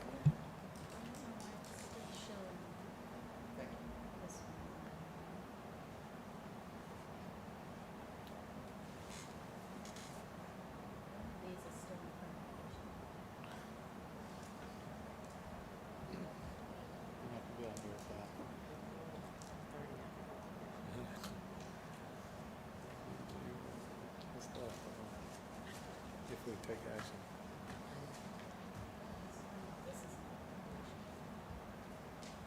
There it is. Sorry about that, yeah. Thank you. Thank you, ma'am. So plan for the future for the Bay Center. We've got all kinds of dreams, and this is the one that we're landing on.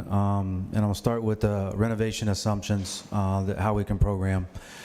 So this part of the project, it's going to increase the capacity of the building, which helps us get more concerts in, better talent, taking our 180 end stage from 6,800 seats to 8,600 seats. That's about 2,000 seats.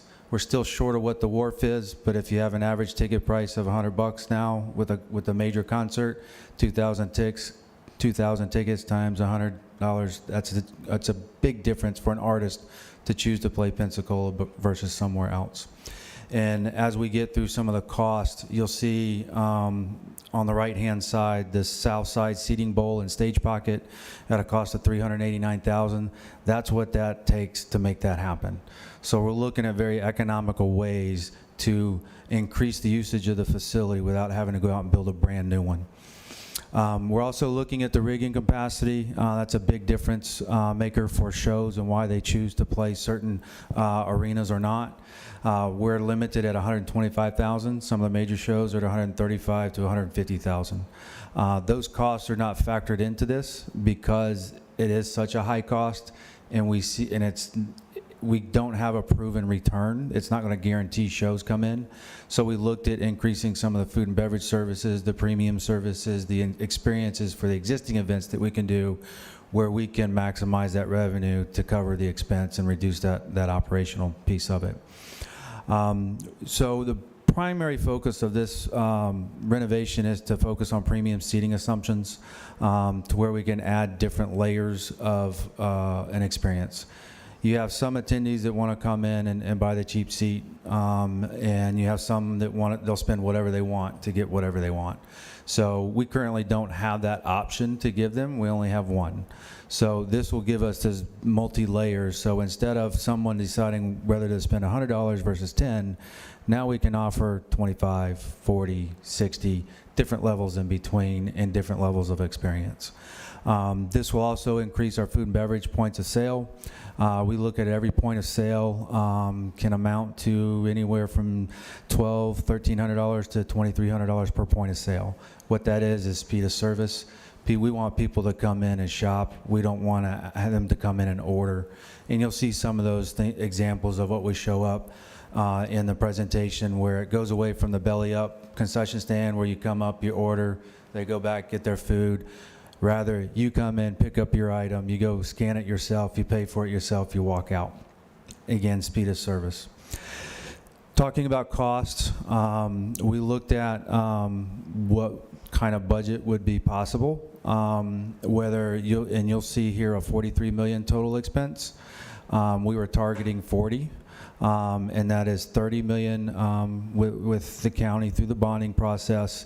And then as you'll see, I get to the last slide, ASM is willing to come in and restructure the management agreement to more incentivize us to produce the revenue in exchange for providing some capital to do so. So that's how we're trying to get to that 40 million mark. As you see of all of these items over here, one item, the loading dock addition, is at $2.2 million. That is going to help us get shows in and out. Example, Cirque du Soleil has 19 trucks. If we want to do their show, to unload their trucks and do their show, they need an extra day or two just to do it. They would rather spend that day or two somewhere else in another city selling tickets rather than not selling tickets and unloading trucks. That can be adjusted, and we can have some fluctuation points to get back down to that 40 number. Some of the enhancements, I want to show you some experiences here. This helps us with our naming rights. What you see on the screen, I'll show you a real-life example of another stadium. These are actually LED bars that would be mounted to the outside of the building, and you'll see where we can actually show full video on it, full color. You can light it up, theme it, similar to what's happened with the bridge going across the bay. And it can really be a highlight point and an advertisement piece. We also looked at restructuring the entrance. You know, as everybody comes in, you got the main flagpoles. It's kind of broken up. It's really, you kind of walk up and you're like, where do I go? What section am I supposed to go up this ramp? I'm supposed to go in this door. So we would put signs up and queue lines to help guide and get people where they need to go. You can see the estimated cost at $12.65 million. The anticipated revenue generation is anywhere between $400,000 to $600,000. This is only showing the front side of the building. The LED pieces would actually go around the entire perimeter of the building, so you would see it from the water as you're coming into Pensacola, as well as on the back side in between the gates, the entrance gates, there will be some LED components there as well. This is a real-life example of, I believe it's a soccer stadium, where you'll see the LED bars that kind of go around. You can put them in motion. You can actually show full video. Up close, you won't see it, but from a distance, you can actually see it. The West Side Club entrance spaces is the premium that we're looking to do. If you've been in the building, you've been in room A, we used to host TDC meetings there before. We're talking about turning that into a bunker club. That's going to be your high-end access where they pay a license to get in there. We'd work with the hockey team to structure their opportunity. This is where that added revenue comes into play. But they would have those front section of seating in the blue area. And the red section would actually be accessible from the second floor meeting room spaces. Those will be completely redesigned to create a loge club area. And as you come in the front main entrance, there's a separate staircase that gets you up to that second level. Again, you look at the estimated costs here at $16.3 million, and then an average revenue assumption. These are very aggressive, but we feel they're realizable through the modeling that we've done through other buildings that we've done some of these types of renovations in, and I'll touch on those later in the presentation. Now, let me ask you this. You just talked about 12 million and 16 million. None of that is in the 30 million? All of that is in the 43 million, the total cost here. Okay. So I'm trying to understand, first of all, you don't count the 10 million we've already given you Correct. in the 43 that you need. Correct. So you're 13 million short. Correct. And From TDC ask. And the additional to get to that point, closer to that 40 million, to come down from the 43, is where ASM would come in to negotiate with the county a restructure of our deal to properly incentivize ASM to provide that capital for this project. well, but I'm trying to understand, you need 13 million and you just showed two projects that were 30 million between the two of them. Yes, sir, those are within this total project. I'm just, Within the 43, but not within the 30. The 43 includes the 30. The Yes. 30 is part of the 43. So the two, I understand that, but what I'm saying is they've got to raise somehow 13 million. yes. But now I've seen two projects on that board that total 30 million. In other words, I'm trying to get him to match 13 million against 13 million rather than, so the total scope of the project is 43 million. Of these projects, those two that I just listed, there's going to be some more. I'm just breaking down the components of all of that 43 million, of how that goes into it. And the ask is going to be 30 million from the county for TDC, and then ASM would come in with 10. And we're working to that 43 to get back down to that budget number of 40. We were tasked with trying to budget a number of 43. We asked Populous to put everything in, and then we would take away what we had to take away to meet the budget. And for example, that 2.2 million in the loading docks, that could be something that's taken off the table. But we're, different cost estimations and how it changes through the project, that's where we would find that stopgap. I think Greg will match that. He says he will. Mr. Chairman, real quick. and- Yes, sir. and Mike, I don't mean to interrupt your presentation because it's good and it's going well. I don't see anything here for the acoustics or sound. Was there any plans for that? So that is That's just a personal favorite of mine. 'cause Understood. The sound system itself, it's only the second system in the existence of the 40-year building. That is being done out of that 10 million. So that will be, there will be a new PA system. Now the acoustics, you get into to redo the acoustics in that building, you could be anywhere from $3 to $6, $8 million. Because right now, currently, it doesn't have any baffles in the ceilings. It just has the acoustic panels on the sides. Just to replace those is $3 million. So then if you want to come in and add the baffles on the ceiling because of the metal roof, then you're getting into that higher expense. And what we were trying to do was focus on things that we could do to get to that revenue neutral and generate revenue. And I believe that the sound system that we're talking about is going to be able to better engineer and balance for the room itself. That's definitely been a hot button. And lighting is as well. We're still on the original lighting system with the metal halides. One of the differences, like with the rigging, if we take those down and put up the new LEDs, we're going to gain almost 10,000 pounds of rigging capacity. So there's a lot of things that are going to come into play to try to strategically, smartly put this renovation together. Not only will you have the savings in the swap from the metal halides to the LEDs with the reduction in demand, but it puts less demand on your refrigeration system in the building. Absolutely. We did that in our warehouse. We're refrigerated warehouse, and we swapped those out and had the scheduled ROI, and we did it in half the time.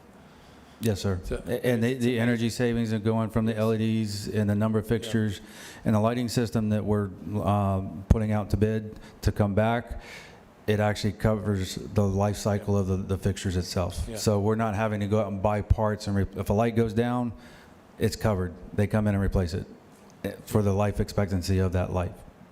That's great. So we see what you're going to spend, the 43 million, that's really only 30 million, that's really only 40 million, which is your goal. So all you're asking us to do is stick 30 million in with the financing of the other facility. So, I mean, you know, this all depends on a lot of salesmanship. So what I'm thinking is it's almost 5 o'clock, and I wouldn't want to sink a ship. Keep on talking about I it, hear you. Pun intended. unless it was in Pensacola Bay. Right? Anyway, Are you like I proposing? said, you ready for a motion? If you're proposing one, sir.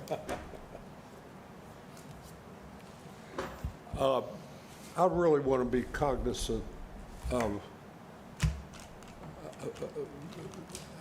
the competition for this money is the promotion, the other activities that we undertake. And, you know, basically, the 5th cent, we've never had the benefit of the 5th cent. So that portion of it, I don't see that the hoteliers or the RVers or anybody else could be too emotional about, because we've really never had it available to us. But I would, in the interest of giving him time to read that 115-page report, I would move that we preliminarily approve and recommend this $90 million to be paid in the fashion as outlined by Mr. Hall over the period of time. And hopefully, he will be wrong about the interest rate, and then we can borrow more money. Well, we have a motion on the floor.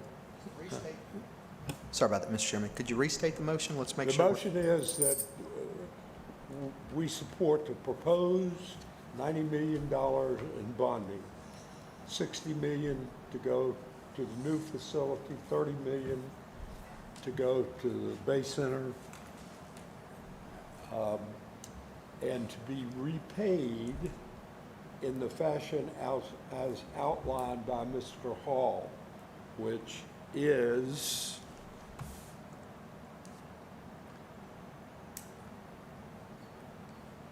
$2 million to come from the first 2 pennies, and $4 million, or 2/3 of it, from the 5th cent. Was that how you proposed it?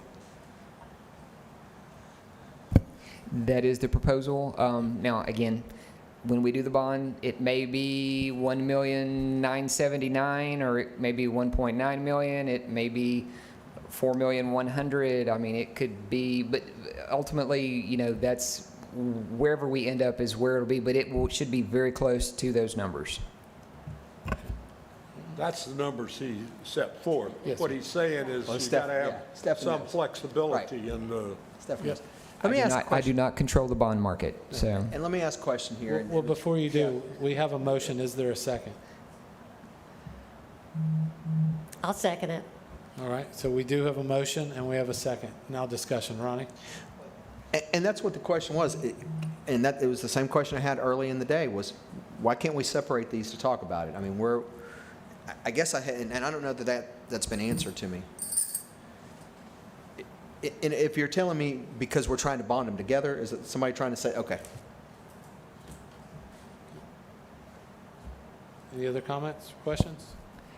Yes, we absolutely want to bond these together. You will have additional bond costs. It'd be extra cost to the TDT if you did two separate bondings. So it would be one bonding, one. yeah, but the note's got to be paid for with something that's going to be in a deficit for sure. We know that. I mean, we know that for sure. What do you mean? Well, I mean, I think community center is going to be, maybe we shouldn't say we know that for sure, but it feels like it could be something that's paid out. Go but ahead. the operation is of concern. What is the deficit of the operation going to be? That's one thing. If you believe what Mr. Hall tells us every time we meet, And I do. Thank you, then Ronnie. paying the debt ain't going to be a problem. I mean, we have the ability, based on history, to pay the debt. The question that I asked earlier was, if the operation was having trouble meeting their obligations, where would that money come from? And I kind of got a half-wit that would be right back here. So I believe in the study that Mr. Rhodes is going to send to the council, I think it does outline some of those anticipated or expected operational costs. So council should receive that, and you should be able to see that information in there. I can assure you we will be working on a plan to cover that, hopefully without any additional TDT. That's ultimately the plan. I'm not sure if Mr. Capps is still, there he is. He was actually, I would like for him to finish telling the council about the updated management agreement. So with ASM kicking in that additional capital to make the project work, he had some great information I think the council would love to hear on that agreement. Thank you. Listen, that company's fixing to be paying for that community center out there, and I like it. Trust me, I like this. Well, and ASM can help run that facility. We do have that in our division, and but it does work with a partner like Escambia County Parks and Rec. We do run some recreation facilities across the country. So I'm going to skip ahead all the way down to the slide that I believe Stefan would like me to address, and as the new operating model that we would propose and negotiate with the county.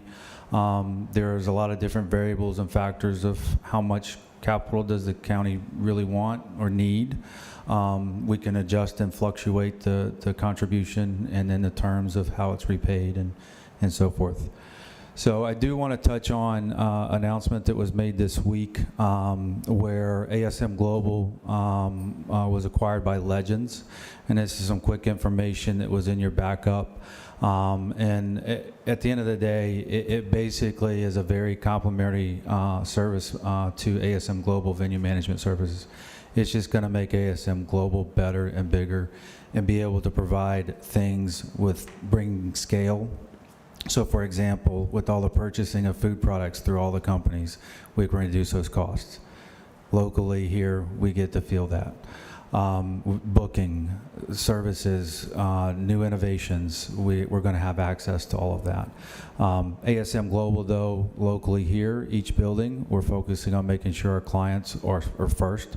Escambia County, our residents, our tourists that are coming in, the guests that are coming into the building. So it's business as usual. So there's no real change in that dynamic. I want to touch on some other projects that we've done. We partnered with, I mentioned that I would get into.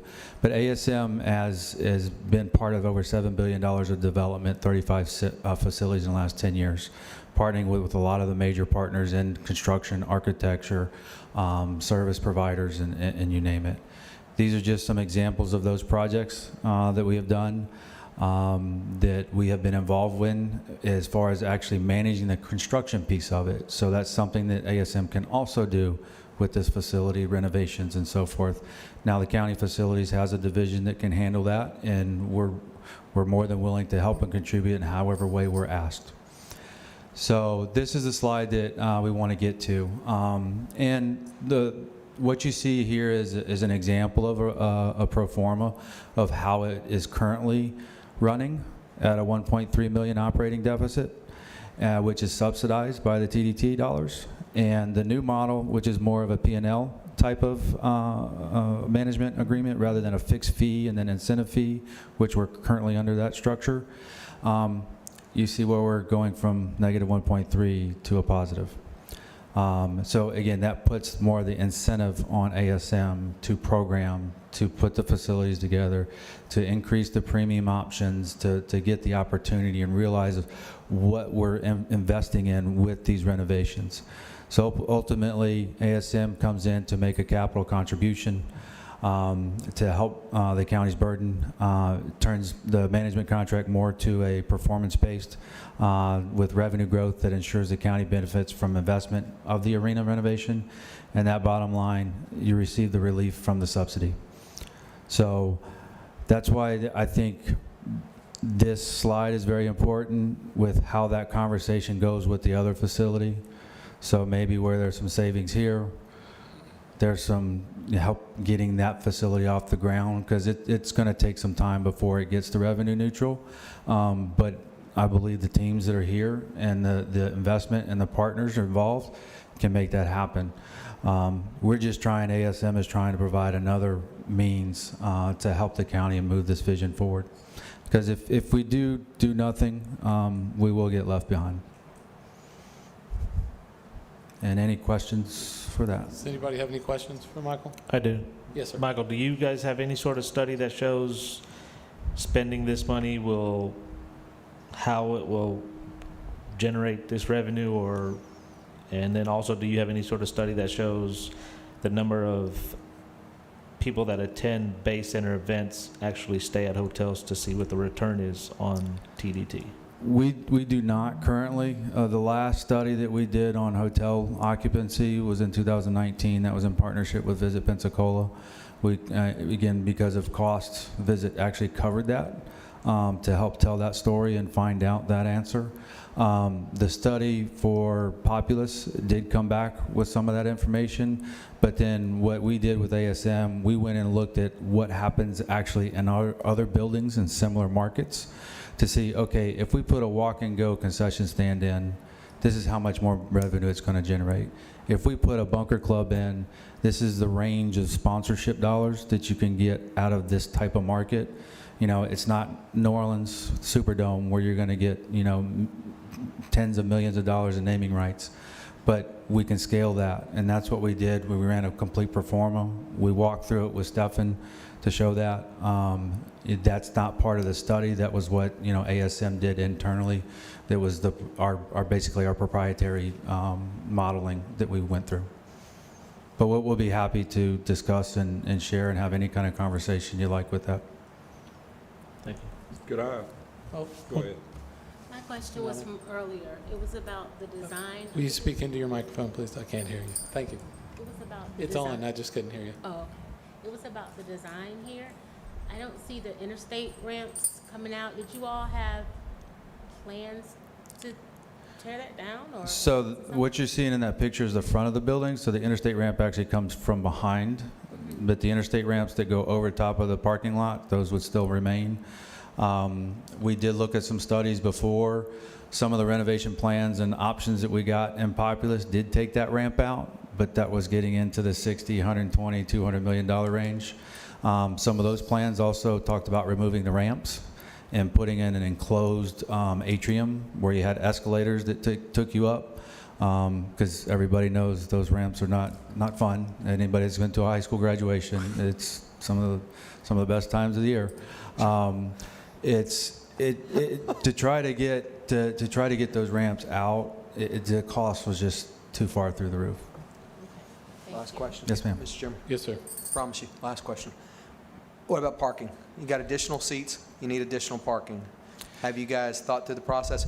Because when I looked at it today, I thought, man, they're going to need some new parking, and this is the first time I've thought about it. Yeah, so, we used to have the tech park that's been there. That was about 1,000. We did park 1,000 cars in there. Right. I was actually at the building when we still had that, and we used it quite frequently. We currently have 1,038 spaces on property. So for a 10,000 seat arena, that's kind of in the pocket. We're seeing a lot more rideshare services of people coming to the events. I'll give you an example of a cheerleading competition that we do with U.S. Finals and then with Emerald Nationals. At any given time, they probably have about 3,000 people in the building, including the participants, spectators. So for seating-wise, we cut it in half and it works. We only open up the front side of the building, which is roughly half of that 1,000. The back lot is 465, so we're a little over 500 for that front section with the front lot and both trolley lots. It does get congested. We probably could add maybe another 100, 150 cars, but when we operationally model and helping reduce the cost for the customers coming in, the promoters, we just don't open up the back lot. I can't believe the city hasn't opened up for parking back there in that tech. I mean, that could be tech right there. You put that meter thing right there. I think there's about 60 to 80 spaces on the street over there. That's about it. Maybe there's an opportunity to partner with Ms. Hess with her parking lot across the street, since it's not operating right now, until it's operating. I agree 100%. I'm sure she'd enjoy the revenue. Yeah. Yes, Let sir. me ask, on this pro forma, you've got premier seating, 700,000. You got sponsorship that is 100,000.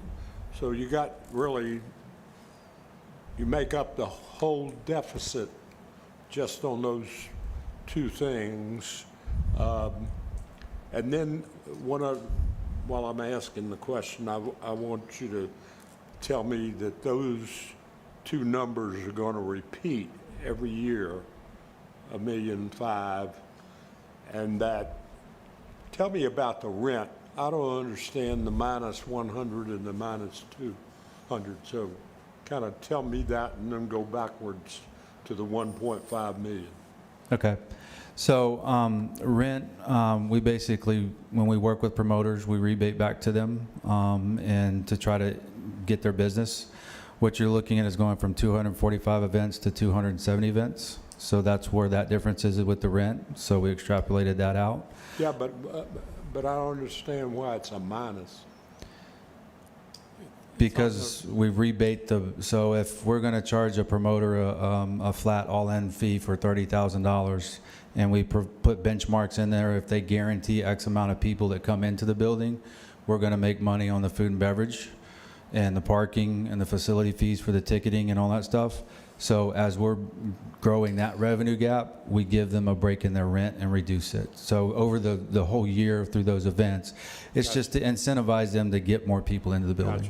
So you're showing it as a negative revenue because it's a discount off of the Correct. off the revenue. Yes. It's not necessarily an expense. It's a Yes. expense line item. Mhm. But we count for every dollar whichever way it goes. Gotcha. And so from the sponsorship, the premium seating, and the sponsorship side, it is very aggressive, as I mentioned before. Let me back up. It's aggressive because we did some modeling in some other buildings where they were receiving more. And looking at our market, what we've seen that's happened in the past, what we've talked with Greg, with the Ice Flyers, what we've seen that's happened with the Wahoos and buildings like this, we're trying to get to that more realizable number. Can I guarantee that's going to happen every year? I can't. I can't guarantee that we're going to have X amount of concerts every year. When we do our budgeting, we look at what's touring, what's best case, and then we adjust from there. But it is reoccurring in your mind's eye. Yes, sir. All these numbers are what we're looking at is on an annual basis, year on year on So year. if the team had a better record, you could get more sponsorship, right? I'll let Mr. Harris answer that one. I was told we'd have a championship. We were promised. See him in the back. He just said we'd get one. All right, any other comments to the motion? We do have the motion and a second on the floor.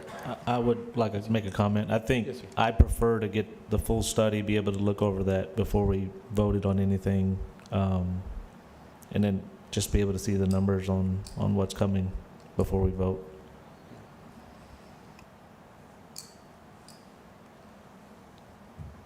Well, we have a motion and a second. If those who made the motion and the second want to move forward, we'll call for the vote. If you prefer to hold until we have more information, we can ask you if you'd like to pull the motion.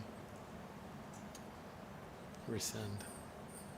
I just think at 5:30-ish that we should move forward.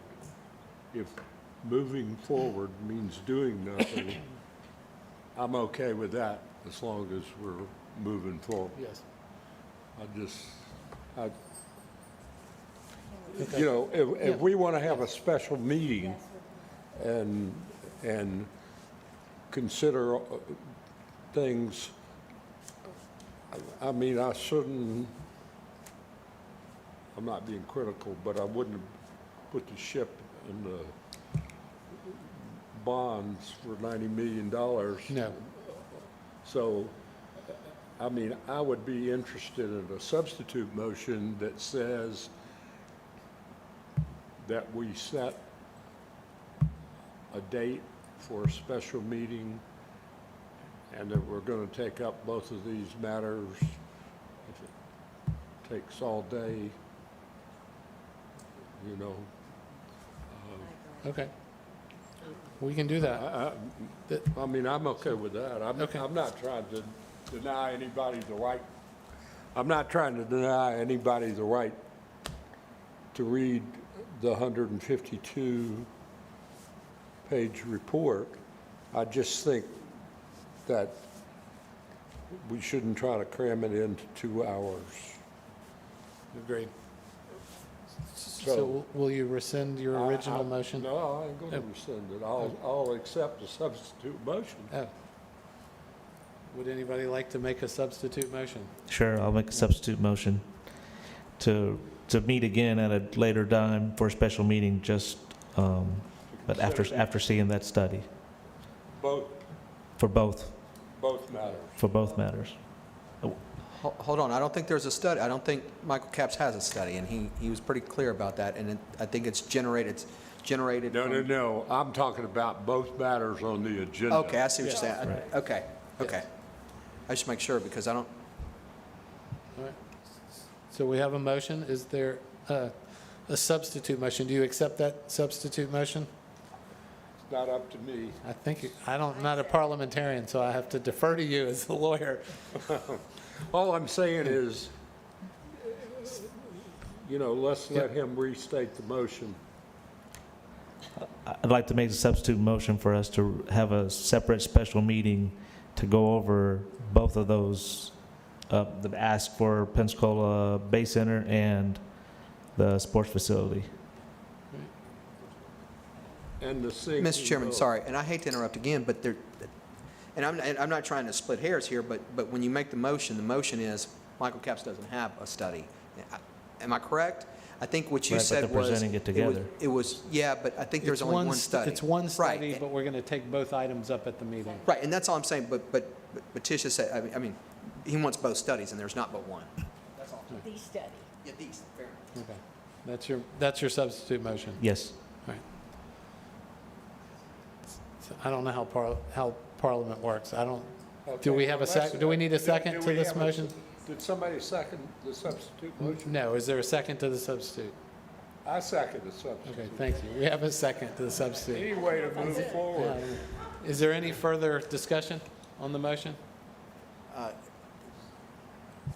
Seeing none, please call the roll. James Reeves, Yes. Shirley Cronley, Yes. David Bayer, Yes. Ronald Rivera, Yes. Matish Patel, Yes. Tenyede Broughton. So, we didn't as part of the motion, but I'll have Danielle send out an email to everyone to get a date certain. And certainly ask that But be we done need to post haste. Don't want We them need sit to here and wait. confirm that everybody has the opportunity to have that 155-page Yes. report. You make it sound like it's going to be homework. Ray said he was going to send it to us as soon as the meeting was over, or Michael, excuse me, was going to send it to us as soon as the meeting was over. Thank you. Could I make one request if we're going to do this? Yes, sir. Absolutely. Is that we get some specific questions, because understand, I'm a sports marketing guy with no college degree. I've never built a damn building in my life. I've never financed a building in my life. And so there were some questions there that, quite frankly, the consultant, maybe we want to bring, the consultant that put this down that has built, has recommended these all over the country, maybe they need to be here. So if we could get some guidelines and, because if the county going to tell us we have to give it away 6 days a week and then we have to go make money on it, I can't answer that question until we know some management. I mean, Michael knows how to manage his building. He's a very good professional. That's why he's so successful. But if we could get a kind of a list of what it is specifically we'd like to address, at least most of them, it would be very helpful for us to be a lot more productive in trying to get to where we want to go. Yeah, and I makes would complete suggest sense. bringing every resource that you have available to answer any of the questions. I agree, and that may come up after that list comes to you. Right. Okay. Well- Of course. But the theory is you read the report and then you get the questions, so to speak. To me, Yes. the most beautiful thing about this is if you could get the county to go to the local banks and loan this $90 million, it'd be the cheapest way out for the taxpayers rather than spend all that money in New York Yeah. with a bond salesman, so. And Ray, real And my point to you is, Yeah. I get you. That's way over here over my level of expertise.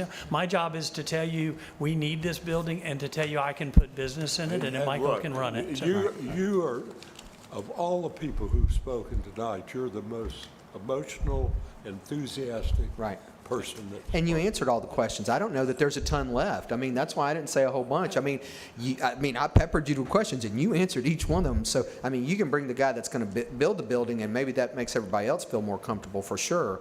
But We want this done right. Our legacy is to do this right. absolutely, and that's the thing. I think it's everybody's legacy up here. Yeah, I think we talked about our, the integrity, and we want this done correctly. Yes, sir. But we want to go. Thank you. But, Thanks, Ray. but to his one point, one thing that would be helpful is to have a lot of the major people that pay in, meaning the motel or the hotel association, to have them on board, because that's the competition for this money, quite honestly, Right. except for the 5th Right. cent in my. And I'm happy to, we've reached with them since 2009, because those were the hoteliers that started the initiative for them, us to do this for them.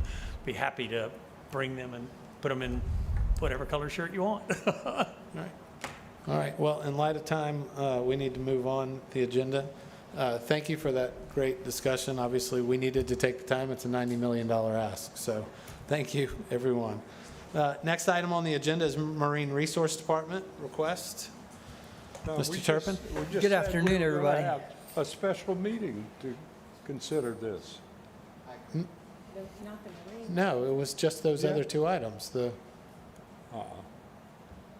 was both matters on the agenda.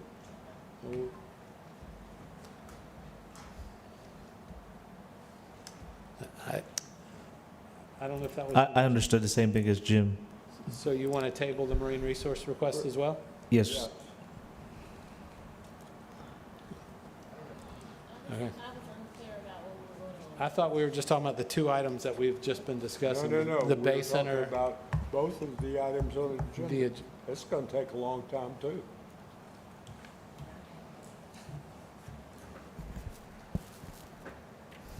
I was just agreeing to his substitution, motion, so I made that motion that exactly the way he said it, the two agenda items, meaning the USS United States and the facility. Well, what are the wishes of the board, the council? Hear the Marine Resource Department proposal? I know we're going to lose at least one of our members. And So we may we- lose. Well, then we lose quorum then. And then we lose, well, if we lose 2 members, we lose quorum. I'm up for anything. I'll work all night long, or we'll table this, whatever you guys want to do. I'm up. And I have a lot less questions all As of a far sudden. as I'm concerned, we've already tabled it.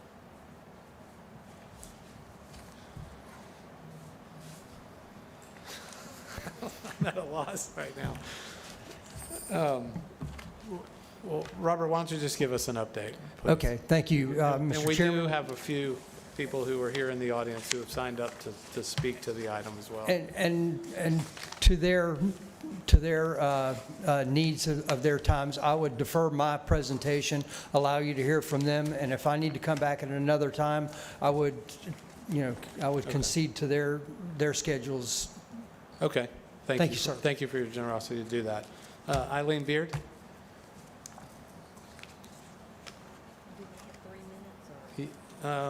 Well, because, yes. Please introduce yourself, and remember, we have 3 minutes each. Thank you. My name's Eileen Beard. I'm currently a member of the Escambia County Marine Advisory Committee. I have been working since 1985 for the building of artificial reefs and boat ramps, the water environment to be taken care of.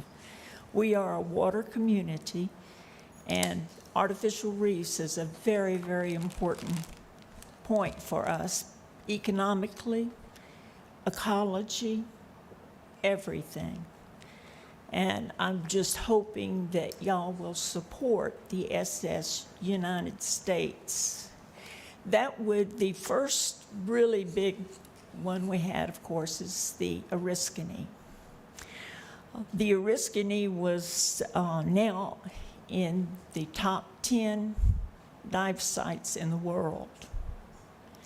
If we can get a second hit, and of course the SS United States would be the second hit, it would be a great economic boon as well as an ecology boon. Fishermen, divers, they will come here. It was proven with the Oriskany that for every dollar that the county put in, there was a return of $150. There is a study been done in regards to having second world-class type dives, which the SS United States would be. It would double. So the economics speaks for itself. But the public relations is another side of it.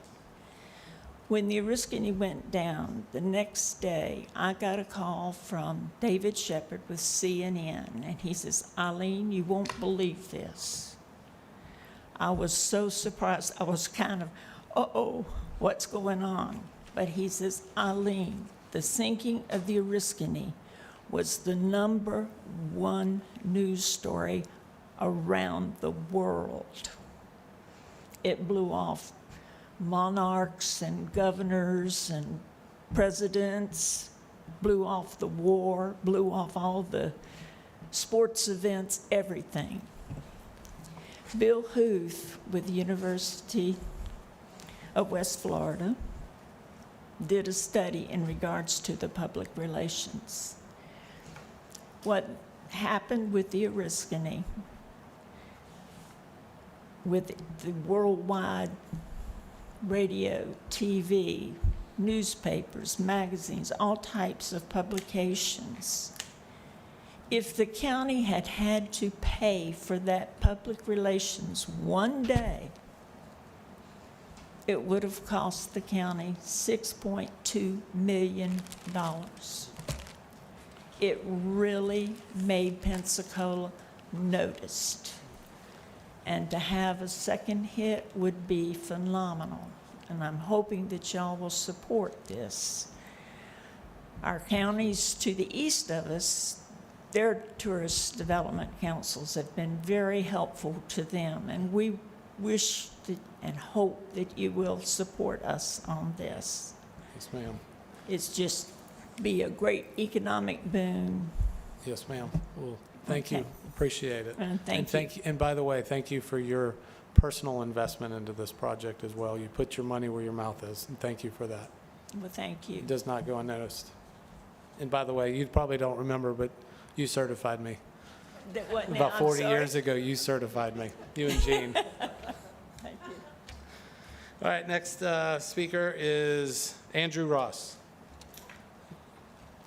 And I don't want to be rude. I am going to have to limit you to everybody to 3 minutes. So when I No, I'm going to make it quick because I know we guys all Thank been you. here for a while, and we want to kind of get to the meat of some of this stuff here. Yeah, I'm Captain Andy Ross with Niue Dive Charters. I've been running charters here in Pensacola for 12 years now. And I'm all for the SS United States. It'd be a huge boom to put us back on the map for dive destination. I've seen a lot. I pretty much, I think I'd bring in probably 1,000 divers a year just in my small business. And that equals probably 3,000 or 4,000 people because they bring their families. The families are fishing and they're on the beach and they're spending money and they're doing all that stuff while the husband is diving. It happens all the time. So we get more than just that many people on the boat. But I've seen a big draw for that USS Oriskany, and it's been amazing how much of our business, the dive business, is focused on a large ship. And there's been a lot of talk about the United States, the SS United States, and I think it would just be an amazing wreck. In the last couple of years, I've seen a lot of our customers dive the Oriskany, but they tend to be staying over in Okaloosa County because I think they've sunk like 42 wrecks in the last 5 or 6 years. They've done an amazing job over there. So they're already drawing this large group of people that normally dive with me. They're drawing them over to Okaloosa County. So if we get that ship here, it would be an amazing income for this area out here for us. But if we don't get it, it's going to go right to Okaloosa County, and I'm afraid that's going to draw a lot of what we have already got going momentum-wise to another county that's already got a lot going on. We really need to have this in Pensacola. I'm going to leave it real short and say we need to have this thing. It's just a no-brainer that, you spend money on your gas in your car to keep the car running. I think tourist development money comes in from tourists. I think we're a tourist town now, whereas maybe 10 years ago it didn't feel like we were too much. But this ship will bring in tourist money so we can afford to pay for a lot of other stuff too. Great. Appreciate it. Thank you so much. Next speaker is Brady Hale.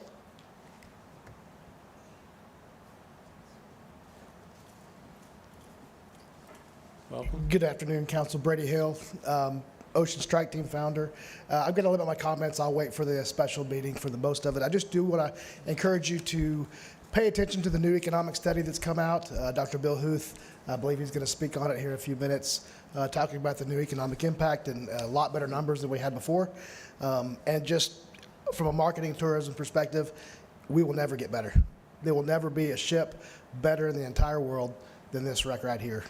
There's not any that's this big, that has this history.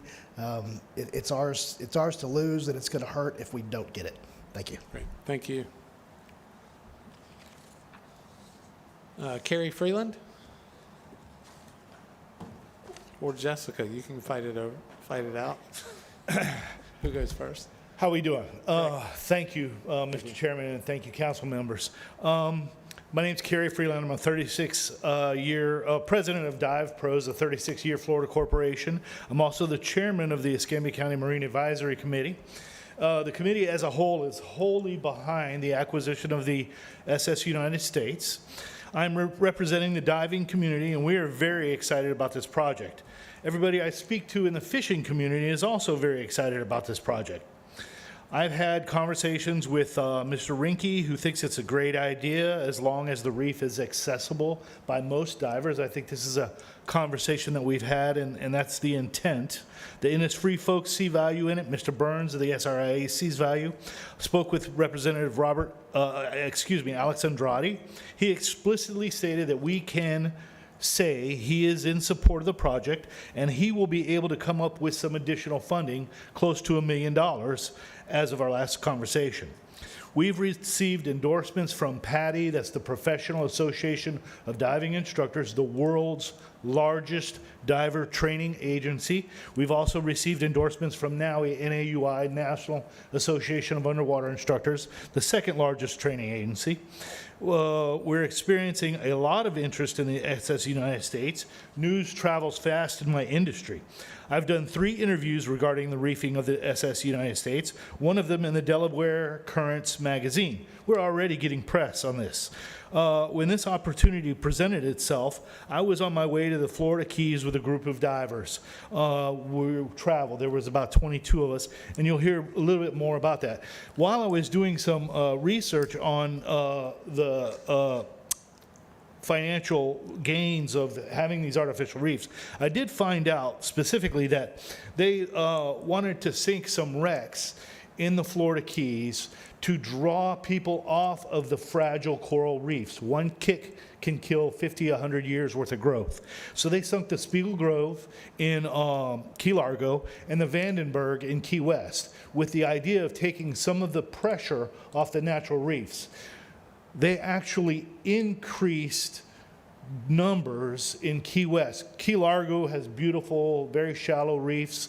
They did draw people off of the reefs and onto the wreck, but in Key West, they actually increased the numbers totally by adding this large wreck down there.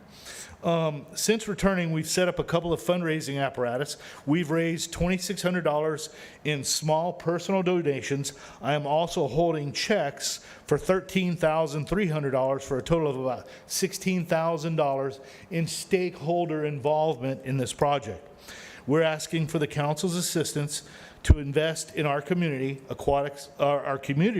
aquatic attractions for divers and fishermen. This is an investment that will require no maintenance once she's put out there. And I thank you very much for your time. Thank you. Thank you. Jessica Freeland. Please introduce yourself and limit your comments to 3 minutes, please. Thank you. Hi there, I'm Jessica Freeland, and today I'm here to speak with you on behalf of, well, I guess in the way I have, for the last 8 years, I have been and am the chair of the Third Coast Divers. We're the largest and most active dive club in our area on the northern Gulf Coast and perhaps all of Florida. We have locals and visitors alike. We dive. Have dive events almost every weekend. To date, Third Coast Divers has about 4,000 members, with 30% being non-Florida residents, 17% being over 2 hours away.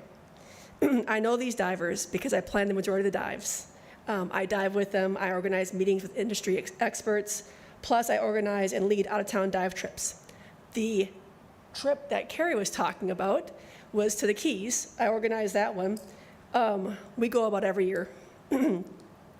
As a group, 49% was spent on lodging of our $35,000. We spent $35,000 as a group. 49% was spent on lodging. We listened to the radio, local radio, and 23% of our trip spending was on food, beverages, and entertainment. 22% was spent on charters. As a total, or as an average, we spent $1,590 per diver for $35,000. As a club, our out-of-town divers, once they dive here, they come back, right? Because I see them over and over again. And many times, they come back and they wind up buying homes here. They buy primary homes, they buy secondary homes, and I know because I sell them homes. I'm a realtor also.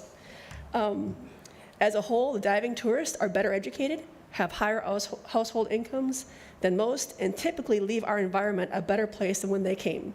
These are tourists that we want. Thank you for your time. Thank you so much. So that was our last speaker, public speaker on this item. We have obviously lost quorum, and I don't know what happened with the motion and tabling this discussion to the next meeting, but Robert, we'll be back in touch with you and when we schedule this meeting, this next meeting, it'll be part of that. Thank y'all very much. We appreciate it. Yeah, thank you for your patience Yeah, in thanks. being Sorry here about today. that. Thank you. So we do have one last item that we added to the agenda is Pensacon. Andy, thank you for your patience. Sorry we lost. I'm Andy with Pensacon, and I don't think we can do this without a quorum, correct? Correct. Okay. I am happy to come back if you can add me to the meeting with everybody else. Sorry, guys. That's all right. Thank you. I don't know what that is. And I do have a question, if I may. Yes, ma'am. As we roll into Pensacon 2025, I am hearing about a hotel group, and I am unfamiliar with that. Is this something that you guys could point me in the direction of? A hotel? Oh, a group of hoteliers that Yep. work together? Mhm. Yes, there used to be an organization that was sort of loosely associated, but I'll get in touch with you Okay, about it. thank you. Sure. Thanks, I You got- appreciate that. hold on. Tish got one, though, Well, right? there is one. There's OA. Yeah. Sorry, there is like an AHOA group of hoteliers that are local. I'd love to speak with you about Okay. that afterwards, if you No don't problem. mind. All right. Thank you. Thank you.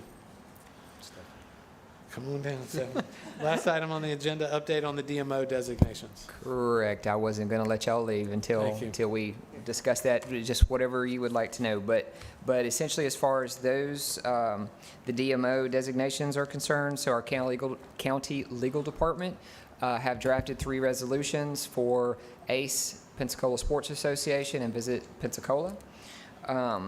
Each of those respective TDT partners pulled together their metrics and how they reach and how they pull tourists into Escambia County to spend those tourism dollars. I thought everybody did a great job with that. That is additional backup for that item. I anticipate that being on the board's agenda for the September 5th meeting for consideration and potential approval. Any questions or comments? That's going through?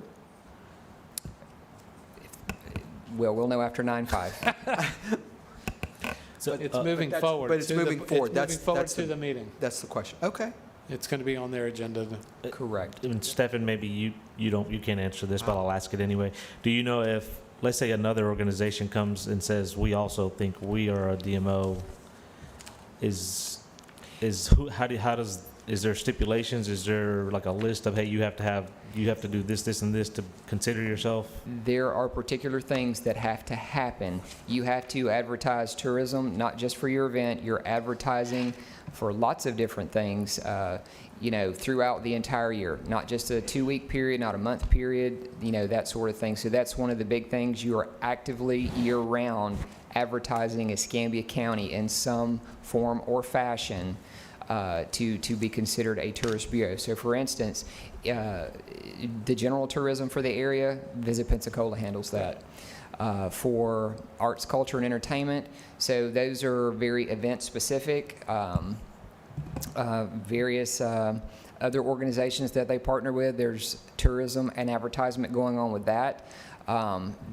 ACE has contracted vendors that are always doing outreach, supporting those events that they do. Then you've got your sports tourism. So those are very different tourism aspects that each of those 3 entities are pulling those tourists in through that and through the professional things that each of those entities perform for us to bring those tourists in. And having been here for a while, I remember when we used to generate about $4.5 to $5 million for a very, very long time. For us to be hitting $22 and $23 million, it's pretty clear we're doing something right.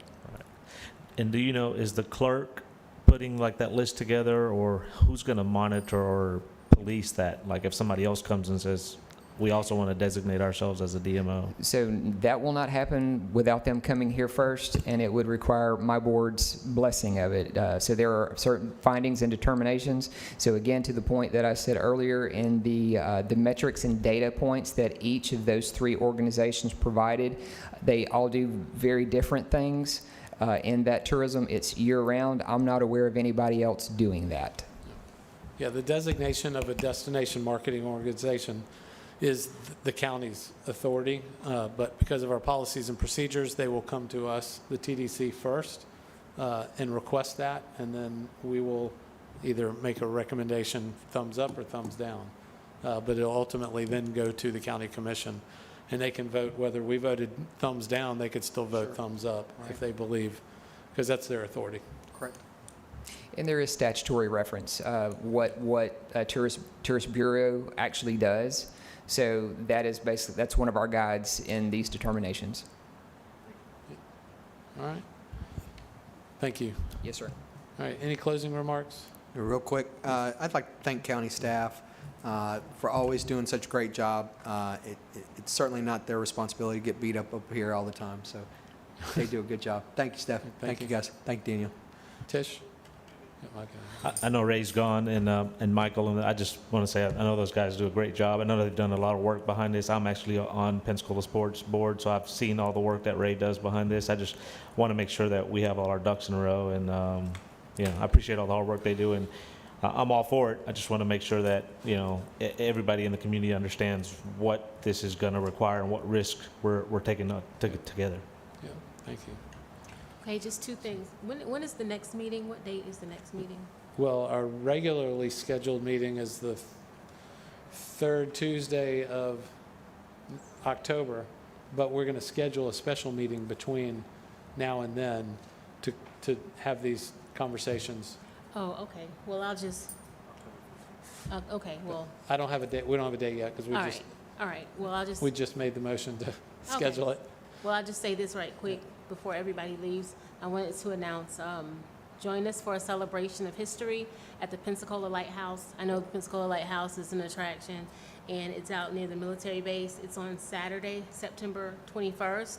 And basically what it is, it's a developing exhibit called Hart's Hammock in Archaeological Park, and to take a tour with the docents to learn about the community during Reconstruction and about Pensacola's Black lighthouse keepers. So they found the base of a lighthouse, and so they, of a house. So they rebuilt the house, and they got the money from Impact 100 and the Division of Historical Resources. And so they rebuilt the entire thing, and they learned more about some of the early lighthouse keepers. And interestingly enough, it was Charles and Aaron Wingate, and of course the family is still here, and also Richard Morris of Joe Morrison's son. So when they first came to the United States, they were lighthouse keepers, and these people actually lived in the lighthouse. But of course, Pensacola didn't think that they had this beautiful history until they uncovered it, and so now we're telling it. And I went out there the other day, and I got a sneak peek. It's fascinating. Please tell your friends and family or whoever. So it's a full day where they're going to have everybody out there that Saturday, and everything will be open. And the second thing is, I just want to thank you all, because as you know, I was recovering from some health issues, and I finally got permission from my doctor to go back out, even though I was still out, and while I was out, I was messing up. But now that I have permission to be out, and I want to thank you all for being patient with me, and for checking on me, to those who did, and just letting you know I'm back here ready to roll. Great. That is, if I will be here after November. so here we go. Right. Well, welcome back. I'm glad your health has improved and you're back. Thank you. And I want to thank everybody for their patience today. Sorry I lost control of the meeting a little bit, but we had a robust conversation. But thank you to county staff. Yes, sir. We're closing up the meeting, sir. I'm sorry. Well, this will just take a minute. I mean, how does this work? Because it seems like you had an agenda and then you didn't finish everything. And I wondered if maybe the time wasn't set up right, and maybe we need to start it earlier. I'm just trying to understand how these agenda things, they get on the agenda, and some of these things are important to some people, maybe not as much to others, but as a concerned citizen, there's things that probably need to be addressed, and obviously there's not enough people here now, but if we started at 3 and we knew we were never going to have enough time, wouldn't we want to start at 1 o'clock or come up with another special meeting for some of these things? And if we got to wait in a month or so, then some of this stuff goes by the wayside. I'm just trying to understand how your process works. It seemed a little bit little bit out of time today, and it was kind of disappointing for several people here, and I'm sure that maybe others feel the same way. I'm just trying to understand how you guys work this. Thank you. Well, and you can have a seat. I'll answer your question, but Okay. no more comments. The meetings is scheduled. They generally do not last more than 2 hours. We had no idea how long this conversation and this discussion of these different items would last, and so there's no way to anticipate that. We could have stayed here all night if we had a quorum and continued the conversation, but we had 2 members that had other engagements that they budgeted their time around the anticipated 2-hour meeting. So it is what it is. Unfortunately, we're going to schedule a special meeting to bring these topics back up and have a longer window of time, make sure that everyone schedules their time to have plenty of time for that. So I do apologize for losing the schedule, control of the meeting to be able to try to keep it under 2 hours, but it is what it is, and I thank everybody for their patience in being here tonight. Meeting adjourned.